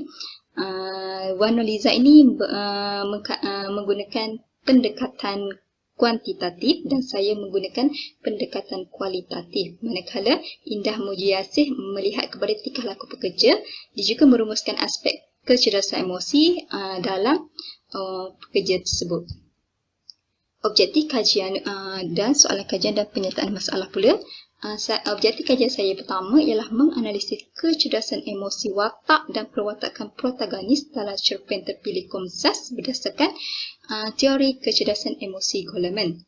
Yang kedua ialah merumuskan kecerdasan emosi watak protagonis dalam cerpen terpilih. Kenapa saya mengkaji kajian ini? Kerana sebuah pengarang ini hanya meletakkan kepada aspek keintelektualan dalam penghasilan cerpen, walaupun ia hanya berkaitan dengan emosi. Manakala Yusuf Hassan pula berkata, segelintir pengarang ini hanya melihat memfokuskan kepada pemikiran karya, iaitu berlakunya ketidakkeseimbangan aspek pemikiran yang diketengahkan. Seterusnya, reka bentuk kajian. Reka bentuk kajian ini saya menggunakan pendekatan kualitatif, iaitu analisis teks, kajian dan kajian kepustakaan. Di mana saya menganalisis teks dengan borang senarai semak dan mencari jurnal-jurnal yang berkaitan dengan kajian. Metodologi ialah saya menggunakan reka bentuk kepustakaan senarai semak pemerhatian dan mengklasifikasikan kecerdasan emosi ini melihat kepada emosi watak protagonis dengan dikaitkan dengan teori Goleman. Yang kedua juga merumuskan sejauh mana pengarang meletakkan aspek kecerdasan emosi dalam cerpennya. Dapatan kajian yang pertama ialah pertama, saya melihat kepada aspek kecerdasan emosi dalam teori. Pertama ialah kesedaran diri, regulasi diri, motivasi, empati dan juga kemahiran. Ini sejajar dengan teori Goleman yang dipelopori Goleman 1995 dan pendapat sarjana iaitu Rahman Sa'ari yang menyatakan watak protagonis ini watak utama. Tetapi tidak semestinya watak hero yang penting menjadi watak dasar atau watak pusat. Objektif yang kedua, saya merumuskan sejauh mana pengarang meletakkan aspek kecerdasan emosi dalam watak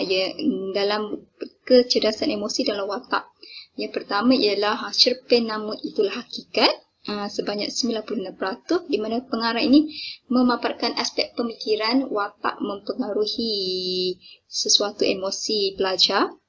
Yang kedua ialah cerpen Air Mata Dalam. Pengarang mewujudkan ia boleh berinteraksi, berkomunikasi sebanyak 87%.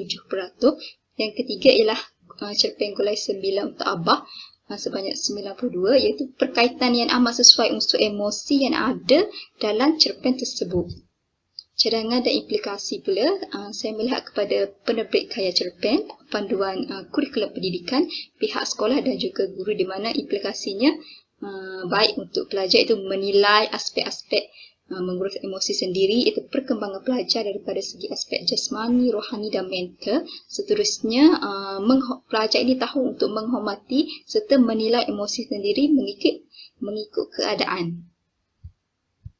Kesimpulan daripada ini, saya melihat cerpen ini sesuai digunakan di sekolah kerana adanya aspek kecerdasan emosi yang dipaparkan oleh pengarang tersebut dapat memberikan kebaikan kepada pelajar serta mengaplikasikan dalam kehidupan harian mereka.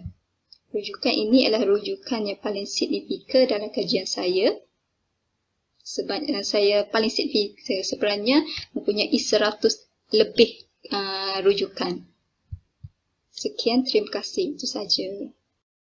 Assalamualaikum dan salam sejahtera. Saya Rosmatasa binti Ahmad memegang nomor metrik di 2017 1077587 dalam program ISMP Kesusasteraan Melayu. Tajuk kajian saya ialah Gabung Jalin Teknik Cafe dan Teknik Showdown dalam pengajaran puisi tradisional. Nama penyelia saya ialah Dr. Bazrul bin Bahaman. Masuk kepada objektif kajian. Saya mempunyai 3 objektif kajian, iaitu mengenal pasti persamaan dan perbezaan antara teknik cafe dan teknik showdown. Kedua, membincangkan kaedah gabung jalin antara teknik cafe dan teknik showdown dalam pengajaran puisi tradisional dalam subjek kesusasteraan Melayu. Manakala, objektif yang ketiga ialah menjelaskan kesan gabung jalin teknik cafe dan teknik showdown dalam sesi pengajaran dan pembelajaran terhadap para pelajar. Seterusnya masuk kepada kaedah kajian. Saya menggunakan 3 kaedah kajian, iaitu yang pertama, set soalan temu bual menggunakan borang Google Form yang diedarkan kepada guru pelatih atau responden. Yang kedua ialah pemerhatian. Pemerhatian ini digunakan untuk melihat kaedah dan kesan gabung jalin teknik cafe dan teknik showdown dalam sesi pengajaran yang dijalankan. Kaedah yang ketiga ialah kaedah kepustakaan yang digunakan untuk mendapatkan kajian literatur dan digunakan untuk mendapatkan definisi dan konsep yang diperlukan dalam kajian ini. Seterusnya masuk kepada dapatan kajian objektif 1, yaitu persamaan dan perbezaan. Dalam persamaan antara teknik cafe dan teknik showdown yang dijalankan secara berkumpulan, yaitu berpusatkan pelajar, persamaan juga digunakan untuk melakukan perbincangan, dan persamaan yang terakhir ialah mewujudkan komunikasi 2 hala. Manakala perbezaan antara teknik cafe dan teknik showdown ialah teknik cafe perbincangan dijalankan adalah lebih santai seperti kita duduk di kedai kopi dan berbincang mengenai satu hal. Manakala teknik showdown pula lebih memerlukan para pelajar berdikari untuk mencari satu jawapan, dan apabila mendapat jawapan yang tidak tepat, para pelajar ataupun ahli dalam kumpulan tersebut wajib membetulkan jawapan yang tidak tepat tersebutlah. Seterusnya dalam teknik cafe juga pelajar berpeluang untuk mencuri masa kerana perbincangan yang dijalankan adalah lebih santai. Manakala dalam teknik showdown pula pelajar lebih menghargai masa kerana mereka akan mendapatkan jawapan secara individu, seterusnya baru akan membuat perbincangan. Tuntasnya, perbezaan dan persamaan ini pengkaji dapat jelaskan dalam kajian ini. Oleh itu, pengkaji telah berjaya mengemukakan persamaan dan perbezaan. Seterusnya, masuk kepada dapatan kajian yang kedua, iaitu kaedah yang digunakan dalam menggabung jalinkan teknik ini. Yang pertama, pengkaji akan membahagikan terlebih dahulu para pelajar mengikut kumpulan, dan seterusnya dengan menggunakan teknik cafe, pengkaji akan memberikan satu topik untuk para pelajar membincangkan topik tersebut. Dalam teknik showdown pula, dalam langkah yang kedua, pengkaji akan memberikan topik lain, tapi masih dalam kumpulan yang sama untuk para pelajar mencari jawapan, dan seterusnya setiap ahli akan dibagikan tempo masa yang tertentu untuk mendapatkan jawapan. Sekiranya terdapat ahli yang mempunyai jawapan yang kurang tepat, ahli dalam kumpulan tersebut akan membincangkan untuk memberikan jawapan yang tepat. Seterusnya, dapatan ketiga, kesan terhadap pelajar pula. Pelajar dapat menjawab soalan tugasan yang diberikan melalui perbincangan, dan pelajar berupaya untuk bertanggung jawab terhadap pembelajaran mereka. Manakala pelajar juga lebih memahami topik yang dipelajari dan bergerak aktif dalam kelas. Seterusnya, mereka akan berjaya untuk membuat refleksi secara sendirilah. Pelajar juga dapat bekerja sama dalam mencari maklumat. Bahkan teknik ini juga dapat meningkatkan daya ingatan para pelajar untuk menguasai topik yang dipelajari. Manakala kesannya juga terhadap pelajar mewujudkan kerjasama yang baik antara pelajar, mewujudkan pelajar yang aktif, dan memberikan keyakinan kepada para pelajar dan mencungkil keberanian para pelajar. Seterusnya, implikasi kajian. Terhadap pengkaji pula, implikasinya menyadarkan pengkaji sendiri dalam penggunaan teknik abad ke-21, khususnya teknik cafe dan teknik showdown, yaitu teknik ini yang amat penting dijalankan di dalam kelas bagi menggalakkan pelajar lebih seronok untuk mempelajari subjek kesusastraan Melayu. Seterusnya, implikasi terhadap pendidik dan guru pelatih menjadi panduan terhadap mereka mengenai teknik ini, khususnya teknik cafe dan teknik showdown dalam pengajaran dengan sesuatu pembaharuan yang lebih baik. Seterusnya, implikasi terhadap institusi dan masyarakat. Bagi pihak institusi pula, yaitu pihak universiti, mereka mempunyai rujukan ilmiah tambahan yang digunakan yang berguna kepada mahasiswa-mahasiswi, khususnya Universiti Pendidikan Sultan Idris. Seterusnya, bagi masyarakat pula, masyarakat khususnya belia dan ibu bapa mempunyai daya saing yang tinggi, dan hasil daripada penggunaan teknik ini di sekolah dapat membentuk kelompok masyarakat yang berani dalam mengutarakan pendapat masing-masing. Oleh itu, sekian saja daripada saya. Terima kasih.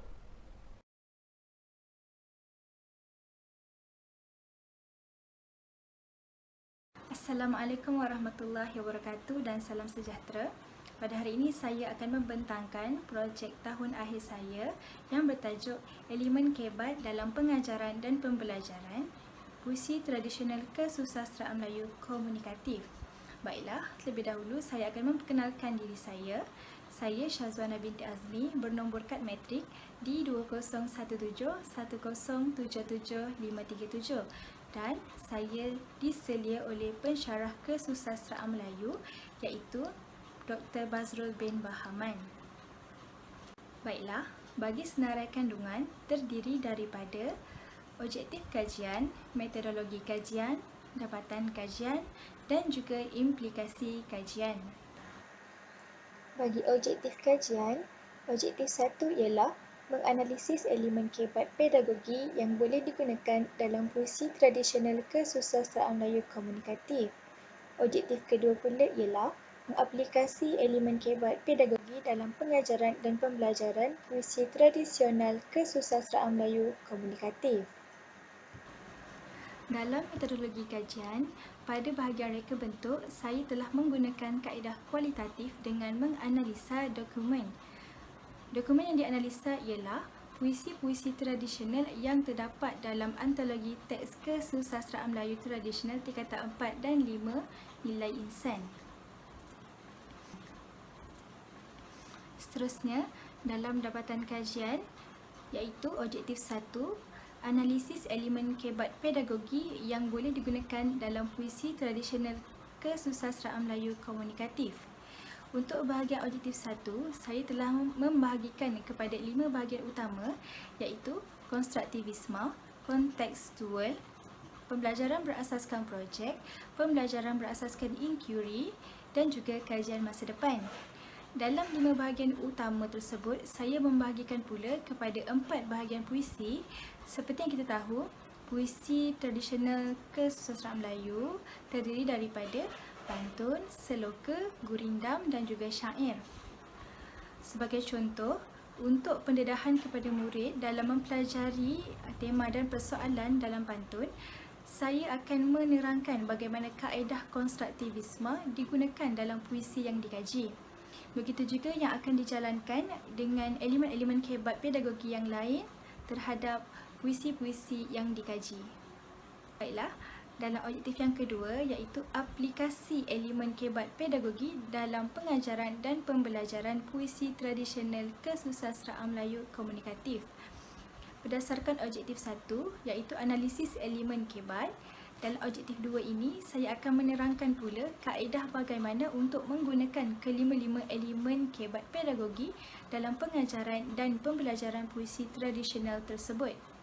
Untuk objektif ini, saya menghasilkan rancangan pengajaran harian RPH mengikut pembahagian berdasarkan objektif 1.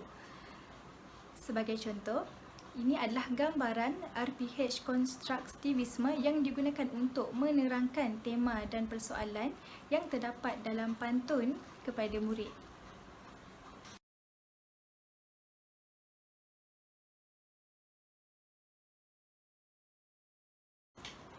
Dalam bahagian yang terakhir iaitu implikasi kajian, di mana saya memfokuskan kepada 3 perkara iaitu guru, murid serta pelajar dan pengkaji. Bagi guru, akan dijadikan sebagai panduan untuk pengajaran dan pembelajaran di sekolah. Kepada murid pula, dijadikan sebagai bimbingan untuk membolehkan mereka berfikir di aras yang tinggi dan juga kritis. Dan kepada pelajar dan juga pengkaji, dijadikan sebagai rujukan kajian pada masa akan datang, terutama dalam bidang pendidikan kesusastraan Melayu komunikatif. Baiklah, itu sahaja pembentangan daripada saya. Sekian, terima kasih dan Assalamualaikum. Assalamualaikum dan salam sejahtera saya ucapkan buat pensyarah penilai iaitu Profesor Madya Dr. Azhar bin Wahid dan Dr. Farah Humaira binti Muhammad. Saya Nurfemi Atasha binti Bahar dengan nombor metrik di 2017-1077-597 merupakan pelajar di bawah seliaan Dr. Bazrul Bahaman. Hari ini saya akan membentangkan hasil kajian saya yang bertajuk penerapan nilai murni dalam rancangan pengajaran harian berdasarkan teks Sulalatus Salatin. Baiklah, objektif kajian yang saya jalankan ialah terdiri daripada 2 objektif iaitu yang pertama, menganalisis nilai-nilai murni yang terdapat dalam teks Sulalatus Salatin. Kedua, membuat perancangan-rancangan pengajaran harian ataupun RPH yang mempunyai penerapan nilai murni berdasarkan teks Sulalatus Salatin. Seterusnya ialah kita beralih kepada kaedah kajian yang digunakan. Saya menggunakan kaedah kualitatif dalam kajian saya yang mana kaedah ini merupakan kaedah yang sangat bersesuaian kerana ianya merupakan kajian yang berasaskan kepada teks. Selain itu, saya juga menggunakan kaedah pemerhatian dalam kajian ini yang mana saya akan mengenal pasti dan menganalisis nilai-nilai murni yang terkandung dalam teks Sulalatus Salatin. Seterusnya, saya juga menggunakan kaedah kepustakaan yaitu mengambil rujukan daripada bahan-bahan ilmiah yang berkaitan dengan tajuk kajian. Baiklah, kita beralih pula kepada dapatan kajian. Dapatan kajian saya ialah saya menganalisis nilai-nilai murni seperti yang dicadangkan oleh Pusat Perkembangan Kurikulum PPK Kementerian Pelajaran Malaysia. Terdapat 16 nilai-nilai murni yang ada. Daripada nilai-nilai murni inilah saya akan kenal pasti contoh-contoh peristiwa daripada teks Sulalatus Salatin. Kemudian saya menghasilkan sebuah RPH yang berkaitan dengan pembelajaran nilai-nilai murni dalam Sulalatus Salatin menggunakan teori pembelajaran kognitif. Kita beralih kepada carta yang dipaparkan.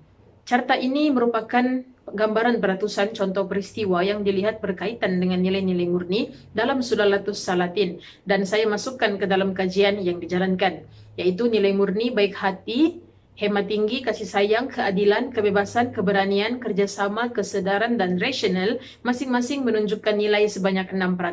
Manakala nilai murni baik berdikari, kebersihan, kejujuran, kerajinan dan semangat bermasyarakat sebanyak 3%.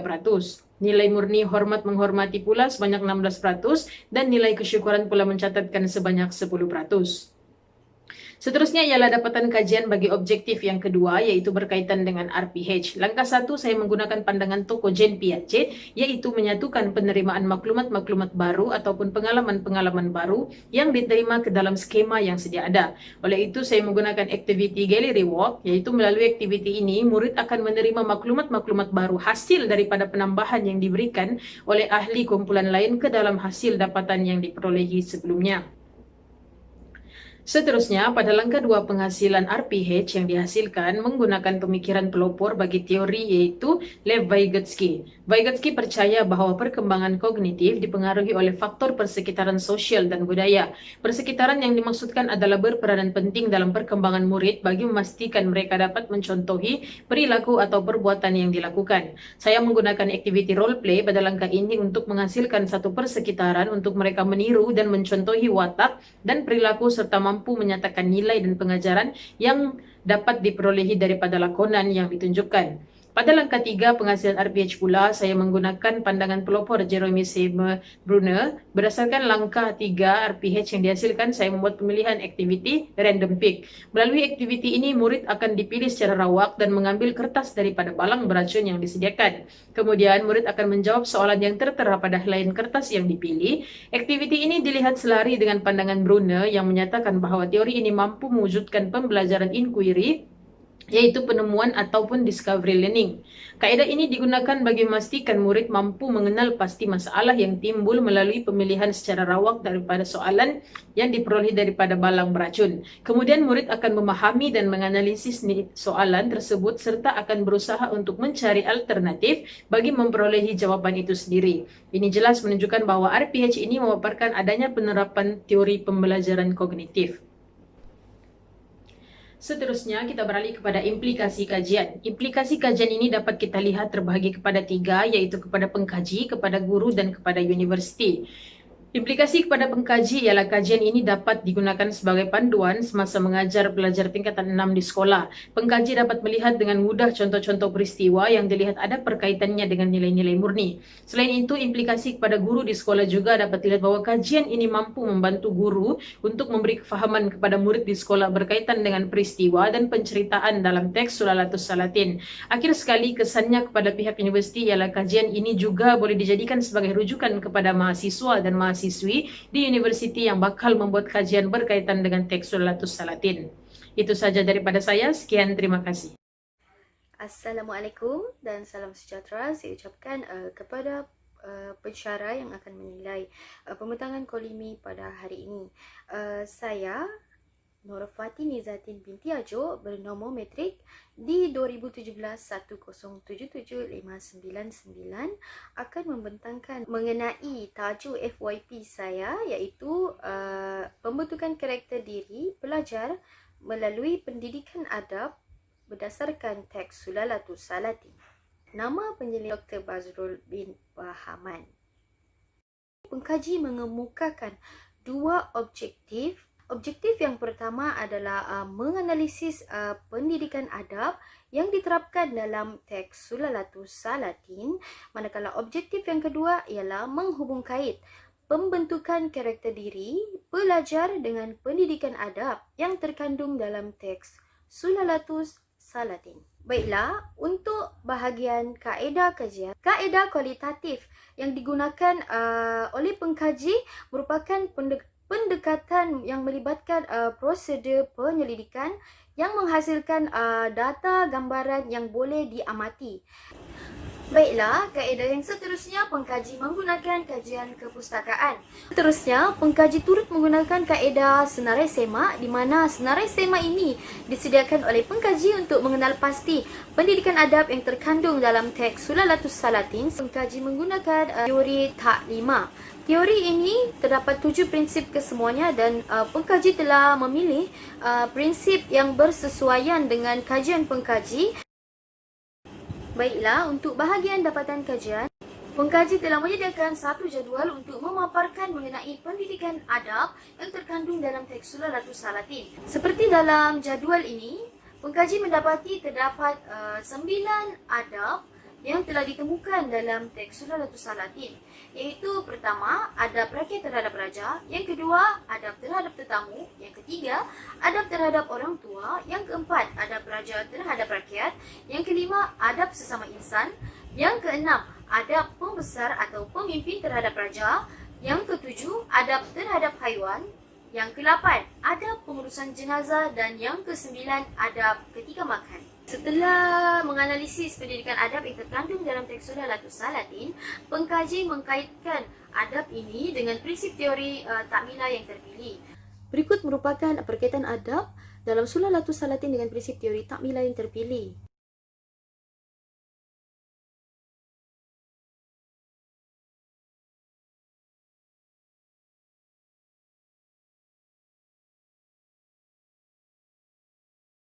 Untuk objektif yang kedua, iaitu pembentukan karakter diri pelajar dengan pendidikan adab berdasarkan teks Sulalatus Salatin.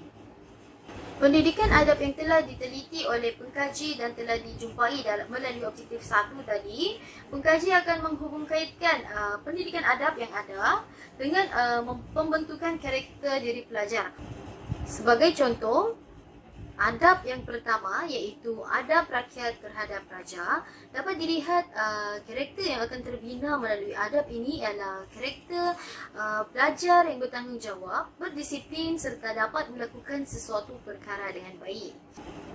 Manakala pendidikan adab seperti adab terhadap tetamu, adab terhadap orang tua, adab pengurusan jenazah dan juga adab ketika makan, ianya dapat membentuk karakter pelajar yang menghargai dan juga menghormati orang lain.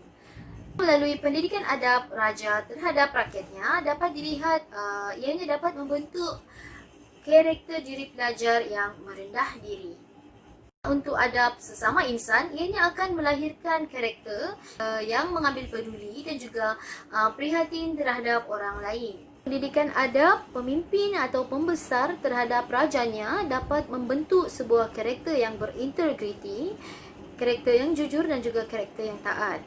Pendidikan adab terhadap haiwan, ianya akan mencipta ataupun akan terbentuklah satu karakter, iaitu karakter yang kasih dan sayang akan makhluk ciptaan Tuhan. Baiklah, seterusnya ialah merujuk kepada implikasi kajian. Melalui kajian yang telah dilakukan oleh pengkaji, ianya dapat memberi kesan kepada diri pengkaji sendiri di mana dengan adanya kajian ini, pengkaji akan merasa bahawa ilmu dengan adab itu berdiri sama tinggi. Seterusnya, implikasi kajian ini akan terdedah kepada masyarakat. Jika masyarakat membaca kajian yang telah dilaksanakan oleh pengkaji, maka masyarakat akan mengetahui terdapatnya adab-adab sedemikian di dalam teks Sulalatus Salatin. Seterusnya, ianya juga turut memberi impak kepada guru mata pelajaran sastra. Kerana dengan adanya adab-adab yang telah dinyatakan oleh pengkaji dalam kajian ini, guru-guru dapat mengenal pasti dan juga dapat mengeluarkan dengan mudah adab yang terkandung dalam teks Sulalatus Salatin dan diajarkan kepada murid-murid di sekolah. Implikasi kajian yang seterusnya juga akan turut dilihat ianya memberi kesan terhadap diri pelajar. Hal ini kerana jika pelajar memiliki adab-adab yang terdapat dalam teks Sulalatus Salatin ini, maka akan terbentuklah pembentukan karakter yang telah dinyatakan dalam objektif 2 sebentar tadi. Assalamualaikum warahmatullahi wabarakatuh. Hari ini saya akan membentangkan tajuk kajian saya iaitu penggunaan teknik twist part terhadap teknik plot dalam cerpen antologi Kubentang Salai Peta. Nama saya Siti Zahara binti Noh. Baiklah, saya teruskan dengan objektif kajian. Objektif kajian saya ada 3 iaitu menganalisis keperluan pelajar terhadap teknik plot, kesusasteraan Melayu komunikatif. Yang kedua adalah menjelaskan tahap keperluan pelajar terhadap teknik twist part dalam pengajaran teknik plot. Yang ketiga adalah menerangkan teknik twist part terhadap teknik plot berdasarkan cerpen Kubentang Sehelai Peta. Baiklah, saya akan teruskan dengan kaedah kajian. Di sini saya menggunakan 3 kaedah iaitu kuantitatif dan kualitatif. Yang kedua adalah kepustakaan dan yang terakhir adalah internet. Kaedah kuantitatif, saya menggunakan borang soal selidik dan diedarkan kepada 33 responden iaitu merupakan pelajar sekolah. Untuk kualitatif pula, saya menggunakan kajian teks iaitu membuat rancangan pengajaran harian melalui cerpen Kubentang Sehelai Peta, iaitu cerpen Gulai Semilang untuk Abah. Dan dalam dapatan kajian ini, saya menghuraikan ketiga-tiga objektif saya dalam dapatan kajian. Yang pertama adalah saya menggunakan borang soal selidik dengan mencari penguasaan pelajar terhadap elemen teknik plot melalui subjek kesusasteraan Melayu komunikatif. Pada bahagian ini, saya membuat 10 item berkenaan dengan penguasaan pelajar terhadap teknik plot, di mana pelajar akan mendalami teknik plot dengan baik. Contoh dapat dilihat seperti pelajar memerlukan bahan bantu mengajar untuk pengajaran teknik plot dan jumlah min tersebut adalah tahap tinggi. Seterusnya adalah saya menjelaskan objektif kedua, iaitu menjelaskan tahap keperluan pelajar terhadap teknik Twist-Part dalam pengajaran teknik plot. Di bahagian ini, saya mengemukakan 3 bahagian dalam borang soal selidik. Yang pertama adalah matlamat pengajar dalam menjayakan pemilihan teknik Twist-Part terhadap teknik plot. Yang kedua adalah faktor mendorong pemilihan teknik Twist-Part terhadap teknik plot. Yang ketiga adalah kesan pemilihan teknik Twist-Part terhadap teknik plot. Dan keseluruhan min pada ketiga-tiga bahagian ini tinggi di mana pelajar setuju apabila teknik ini diadaptasikan kepada pelajar. Dapatan kajian saya yang terakhir ialah menerangkan teknik Twist-Part terhadap teknik plot berdasarkan cerpen Kubentang Sehelai Peta. Di sini saya membuat rancangan pengajaran harian. Okey, objektif saya adalah menjelaskan teknik plot cerpen Gulai Semilang untuk Abah dengan jelas dan tepat melalui aktiviti pusing dan tarik. Objektif saya yang kedua adalah menjelaskan teknik plot cerpen Gulai Semilang untuk Abah dengan jelas dan tepat melalui aktiviti lari dan aksi. Okey, kalau kita lihat sebelah kanan adalah langkah-langkah berdasarkan teknik Twist-Part lah. Okey. Yang pertama, seindustri saya akan menayangkan video daripada YouTube, dan kedua adalah kaedah soal jawab dan penerangan berdasarkan teknik Twist-Part.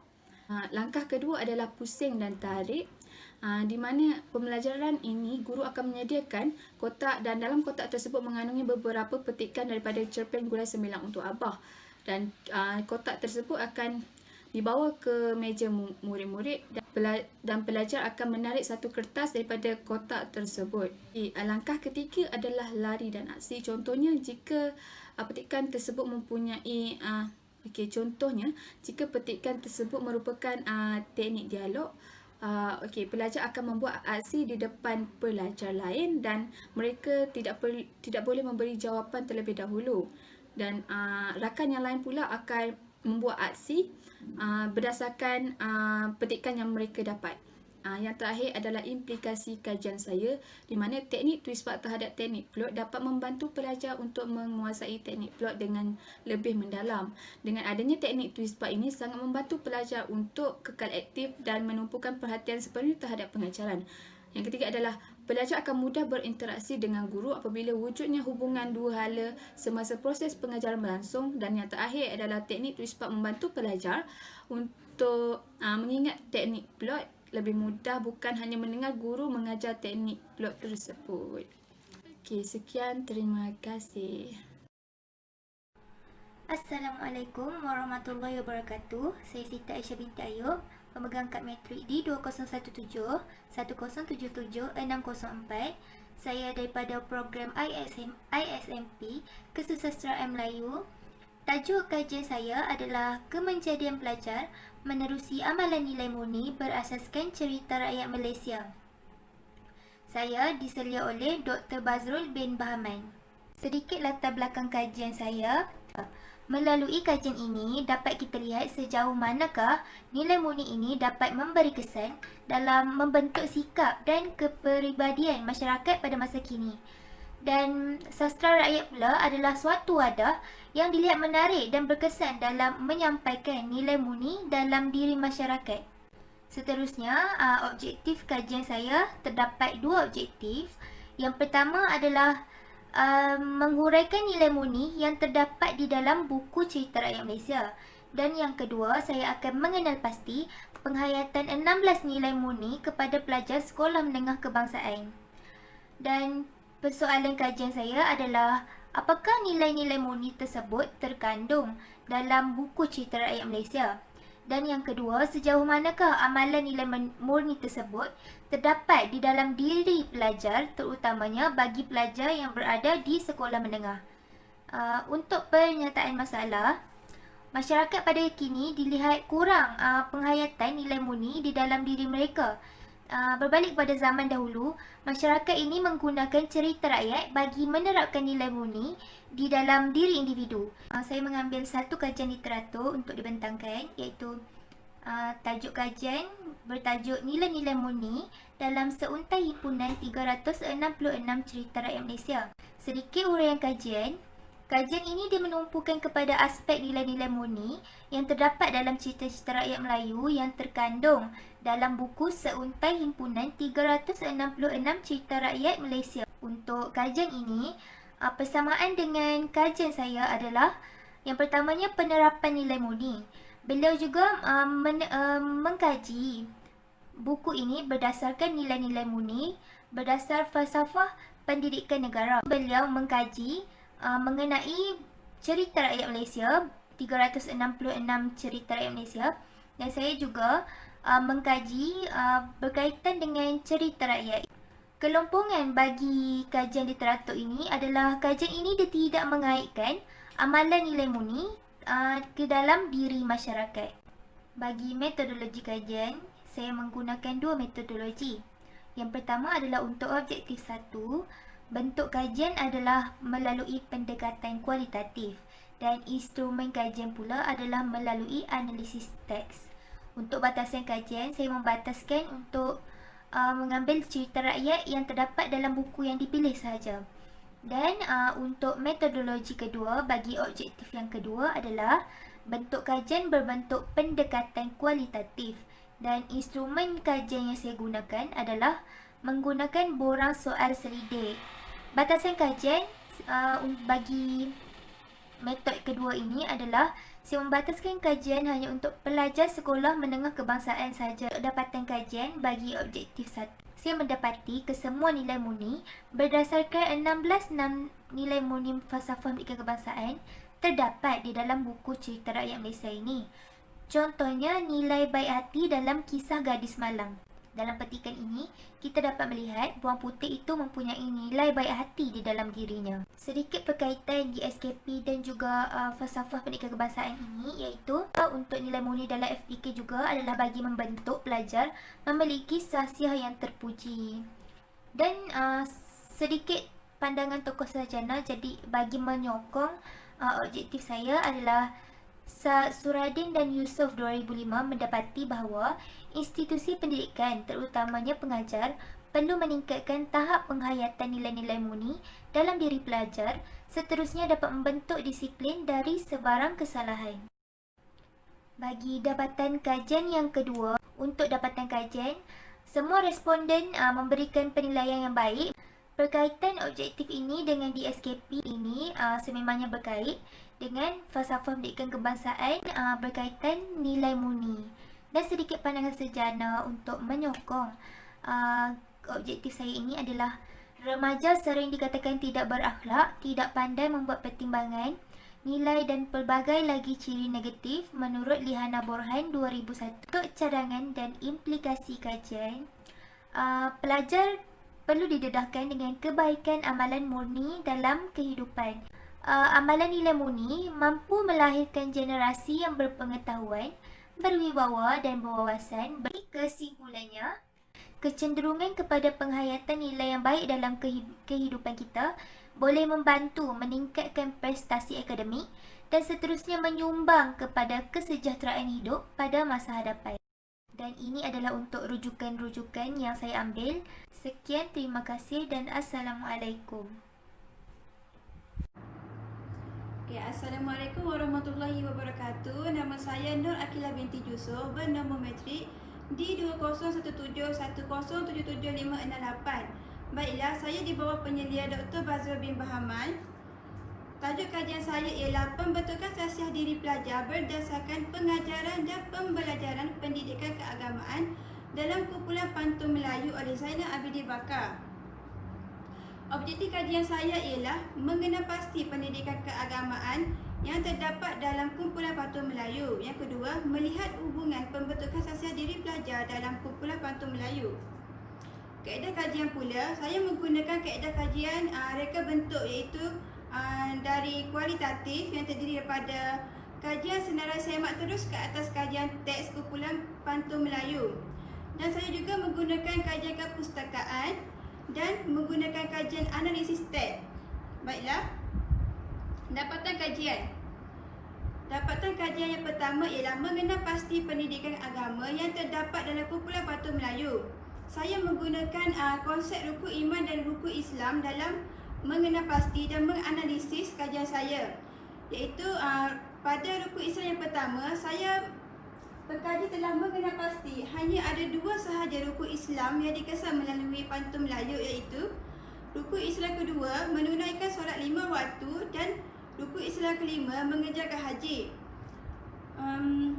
Analisis ini dapat meyakinkan sebuah pantun itu dengan maksud-maksud ayat Al-Quran untuk mengukuhkan lagi contoh pantun keagamaan tersebut. Baiklah, pada rukun iman, pengkaji mendapati bahawa hanya ada 5 sahaja rukun iman yang dikesan melalui pantun yang dikaji. Rukun iman yang pertama iaitu percaya kepada Allah. Yang ketiga, percaya kepada kitab Allah. Yang keempat, percaya kepada Nabi dan Rasul. Yang kelima, percaya kepada hari kiamat. Dan yang keenam, percaya kepada qadar dan qadar. Di sini hanya rukun iman yang kedua sahaja yang tidak termaktub mengikut konsep yang saya kaji. Oleh itu, mungkin pengarah hanya menekankan dan memberi keistimewaan dalam aspek ini sahaja untuk disebar dan dihayati oleh masyarakat Melayu. Baiklah, ini merupakan jenis-jenis pantun yang saya ambil yang berketepatan dengan konsep rukun iman dan rukun Islam. Sebenarnya ciri-ciri ini mempunyai 20 ciri, 20 jenis pantun, tetapi di sini saya hanya mengambil dalam 14 jenis pantun keagamaan yang berkaitan dengan konsep rukun iman dan rukun Islam. Baiklah, dapatan kajian yang kedua ialah melihat hubungan pembentukan sasiah diri pelajar dalam kumpulan Pantun Melayu.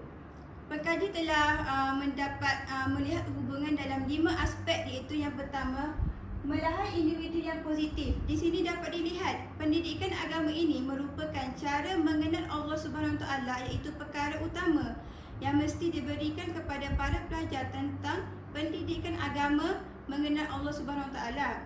Dan aspek yang kedua ialah tahap keterampilan yang tinggi, di mana pendedahan pendidikan agama yang terdapat dalam Pantun Melayu membolehkan mereka mencungkil potensi-potensi diri ke arah kebaikan agama tanpa mereka sedari.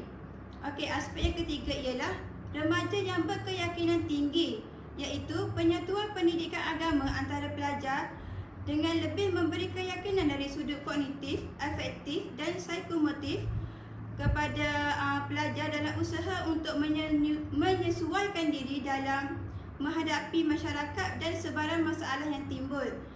Okey, aspek yang keempat ialah remaja yang berkemahiran, di mana memberi impak yang positif kepada pelajar, iaitu dapat membantu dalam meningkatkan tahap komunikasi, kesihatan, minda dan keyakinan diri di kalangan pelajar-pelajar. Dan aspek yang terakhir ialah memperkukuhkan akhlak pelajar, iaitu pendidikan agama amatlah penting dalam mendidik pelajar, kerana dengan berbudi dan berakhlak kepada Allah Subhanahu Wa Taala, pelajar akan mendapat keredaan dan kebahagiaan yang sangat besar hidupnya di dunia dan di akhirat. Baiklah, saya teruskan dengan implikasi kajian, iaitu yang pertama, memberi peluang untuk mengkaji tentang pendidikan keagamaan yang terdapat dalam kumpulan Pantun Melayu, memperoleh pengalaman yang baharu semasa tempoh perkajian dijalankan. Yang ketiga, para pembaca mendapat ilmu pengetahuan yang baharu berkaitan pendidikan keagamaan dalam kumpulan Pantun Melayu. Dan implikasi yang terakhir ialah dijadikan sebagai panduan kepada penyelidik lain untuk menjalankan kajian ini. Okey, itu sahaja daripada saya. Sekian, terima kasih. Assalamualaikum dan salam sejahtera. Saya, Nur Nasrina binti Muhammad Nasri, bernombor matrik D201771775395. Okey, baiklah. Pada kali ini saya akan membentangkan hasil kajian saya yang dijalankan untuk memenuhi kursus projek tahun akhir ini. Okey, saya di bawah penyelidikan Dr. Bazrul bin Bahaman. Okey, baiklah. Berikut merupakan tajuk kajian saya, iaitu kritikan sosial terhadap seloka dalam antologi teks kesusasteraan Melayu tradisional tingkatan 4 dan 5, iaitu nilai insan. Okey, terdapat dua objektif kajian yang dijalankan. Baiklah, objektif pertama adalah mengenal pasti kritikan sosial yang terdapat dalam seloka Boros dan Jimat, seloka kehilangan adat Melayu dan seloka tak berikhtiar sendiri yang terdapat dalam antologi teks kesusasteraan Melayu tradisional tingkatan 4 dan 5, iaitu nilai insan. Okey, manakala objektif kajian yang kedua pula ialah menganalisis kritikan sosial dalam seloka Boros dan Jimat, seloka kehilangan adat Melayu dan seloka tak berikhtiar sendiri yang terdapat dalam antologi teks kesusasteraan Melayu tradisional tingkatan 4 dan 5, iaitu nilai insan. Okey, baiklah, saya teruskan kepada kaedah kajian. Okey, kajian ini menggunakan dua kaedah kajian, iaitu kaedah kajian yang pertama ialah kaedah kepustakaan. Okey, baiklah, kaedah kepustakaan ini adalah menggunakan buku sebagai rujukan utama dalam pengumpulan data. Okey, kemudian data-data yang diperolehi akan dianalisis mengikut objektif yang digunakan supaya tidak lari daripada tujuan asal.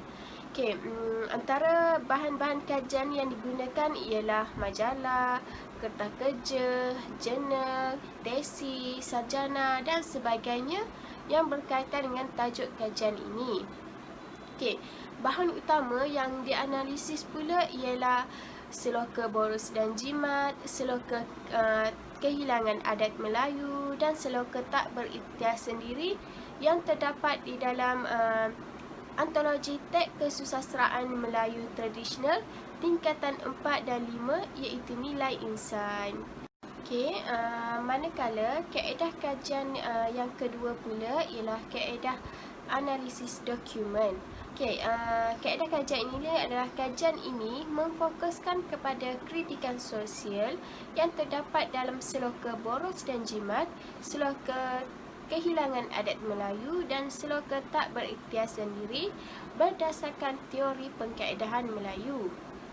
Okey, kajian utama untuk mendapatkan data adalah kajian ini dimulakan dengan pembacaan seloka, iaitu seloka Boros dan Jimat, seloka kehilangan adat Melayu dan seloka tak berikhtiar sendiri secara menyeluruh untuk mengetahui keseluruhan seloka tersebut. Kemudian, setelah memahami makna-makna seloka tersebut, kajian ini diteruskan dengan melihat kesesuaian objektif kajian dengan teori yang akan digunakan. Okey, kemudian pengkaji melihat satu persatu masalah sosial yang terdapat dalam karya-karya seloka tersebut dan mengaplikasikannya dengan menggunakan teori pengkaedahan Melayu. Baiklah, itu sahaja perbentangan saya pada kali ini. Sekian, terima kasih. Assalamualaikum dan salam sejahtera. Saya, Siti Rohana binti Muhammad Nur, merupakan pelajar di bawah seliaan Dr. Bazrul bin Bahaman. Tajuk kajian saya ialah berkenaan dengan pelibatan pelajar universiti terhadap aktiviti membaca novel dan tempoh membaca sewaktu pandemik. Objektif kajian saya terbahagi kepada 3. Yang pertama adalah untuk mengkaji pelibatan pelajar Universiti Pendidikan Sultan Idris dalam membaca novel semasa musim pandemik. Yang kedua adalah untuk mengenal pasti tempoh pembacaan bahan sastra tersebut semasa musim pandemik. Yang ketiga adalah untuk menghuraikan jenis-jenis genre yang popular dalam kalangan pelajar. Kaedah kajian yang digunakan oleh saya ialah kaedah campuran, yang mana saya menggunakan kaedah kuantitatif dan kualitatif. kaedah kuantitatif, instrumen yang digunakan oleh saya ialah soal selidik iaitu seramai 50 orang responden, manakala bagi kualitatif pula saya menggunakan kaedah pemerhatian. Dapatan kajian saya terbahagi kepada 4 bahagian. Bahagian pertama iaitu bahagian A, demografi responden. Bahagian B, pelibatan pelajar dalam membaca novel semasa musim pandemik. Bahagian C, tempoh pembacaan bahan sastra semasa musim pandemik. Dan bahagian terakhir iaitu jenis-jenis genre novel yang popular dalam kalangan pelajar. Ialah berkenaan dengan jantina, umur, bangsa dan genre novel yang sering dibaca. Yang mana jantina perempuan lebih mendominasi, iaitu seramai 42 orang daripada 50. Yang kedua umur yang mendominasi ialah pada sekitar 24 hingga 26 tahun. Sebanyak bangsa ialah bangsa Melayu sebanyak 96%. Dan genre novel yang sering dibaca ialah genre romantik iaitu sebanyak 66% mendapat tempat yang pertama. Pada bahagian B, iaitu berkenaan dengan pelibatan membaca novel dalam kalangan pelajar, saya membahagi kepada 5 bahagian. Yang pertama adalah pelibatan pelajar membaca novel secara umum, tujuan pelajar membaca novel semasa pandemik, sumber pelajar mendapatkan bahan bacaan, faktor yang mendorong pelajar membaca novel semasa pandemik, dan yang terakhir adalah kesan membaca novel terhadap pelajar. Bagi bahagian yang pertama iaitu pelibatan pelajar membaca novel secara umum, item soalan yang mendapat nilai Mi yang paling tinggi ialah mengetahui apa itu novel sebanyak 4.60. Manakala bagi tujuan pula, item soalan yang paling tinggi adalah membaca dengan tujuan untuk membuat kajian atau penyelidikan iaitu sebanyak 4.46. Bagi sumber pelajar mendapatkan bahan bacaan pula, kebanyakan pelajar mengatakan mereka mendapatkan bahan bacaan dari laman web perpustakaan iaitu mendapat nilai Mi sebanyak 4.28. Yang keempat iaitu faktor yang mendorong pelajar membaca novel semasa pandemik. Faktor yang paling mendominasi adalah waktu yang fleksibel untuk membaca iaitu sebanyak 4.28. Manakala yang terakhir ialah kesan membaca novel terhadap pelajar, yang mana nilai Mi yang tertinggi ialah dapat mengurangkan stres atau tekanan sebanyak 4.52. Pada bahagian C, saya telah membahagikan kepada 3 bahagian. Yang pertama adalah tempoh pembacaan novel secara umum, kekerapan pelajar membaca dalam sehari, dan yang terakhir adalah jumlah novel yang dibaca. Pada item tempoh pembacaan novel secara umum, item soalan membaca di rumah lebih fleksibel mendapat nilai bagi kekerapan pelajar membaca novel sewaktu pandemik. Nilai Mi yang tertinggi ialah 3.86 iaitu membaca 2 jam atau lebih dalam sehari. Bagi soalan yang terakhir, bahagian yang terakhir, item soalan yang mendapat nilai Mi yang tertinggi ialah membaca 1 hingga 3 buah novel sepanjang tempoh pandemik sebanyak 3.70. Pada bahagian D, saya iaitu jenis-jenis genre novel yang popular dalam kalangan pelajar. Saya menghuraikan apa itu definisi novel dan saya membahagikan jenis genre kepada 6 bahagian iaitu romantik, horror, misteri, humor, petualangan dan sejarah. Implikasi kajian saya yang pertama adalah saya dapat melihat bahawa pelajar dia mempunyai kesedaran yang tinggi dalam membaca novel dan mereka turut memaparkan sifat-sifat yang positif. Yang kedua, pelajar UPS ini adalah seorang yang sangat bermotivasi tinggi dan mereka mengetahui akan kepentingan pembacaan novel dalam kehidupan mereka. Sangat menghargai masa yang terluang dengan perkara yang berfaedah. Oleh itu, sekian sahaja pembentangan daripada saya pada hari ini. Sekian, terima kasih.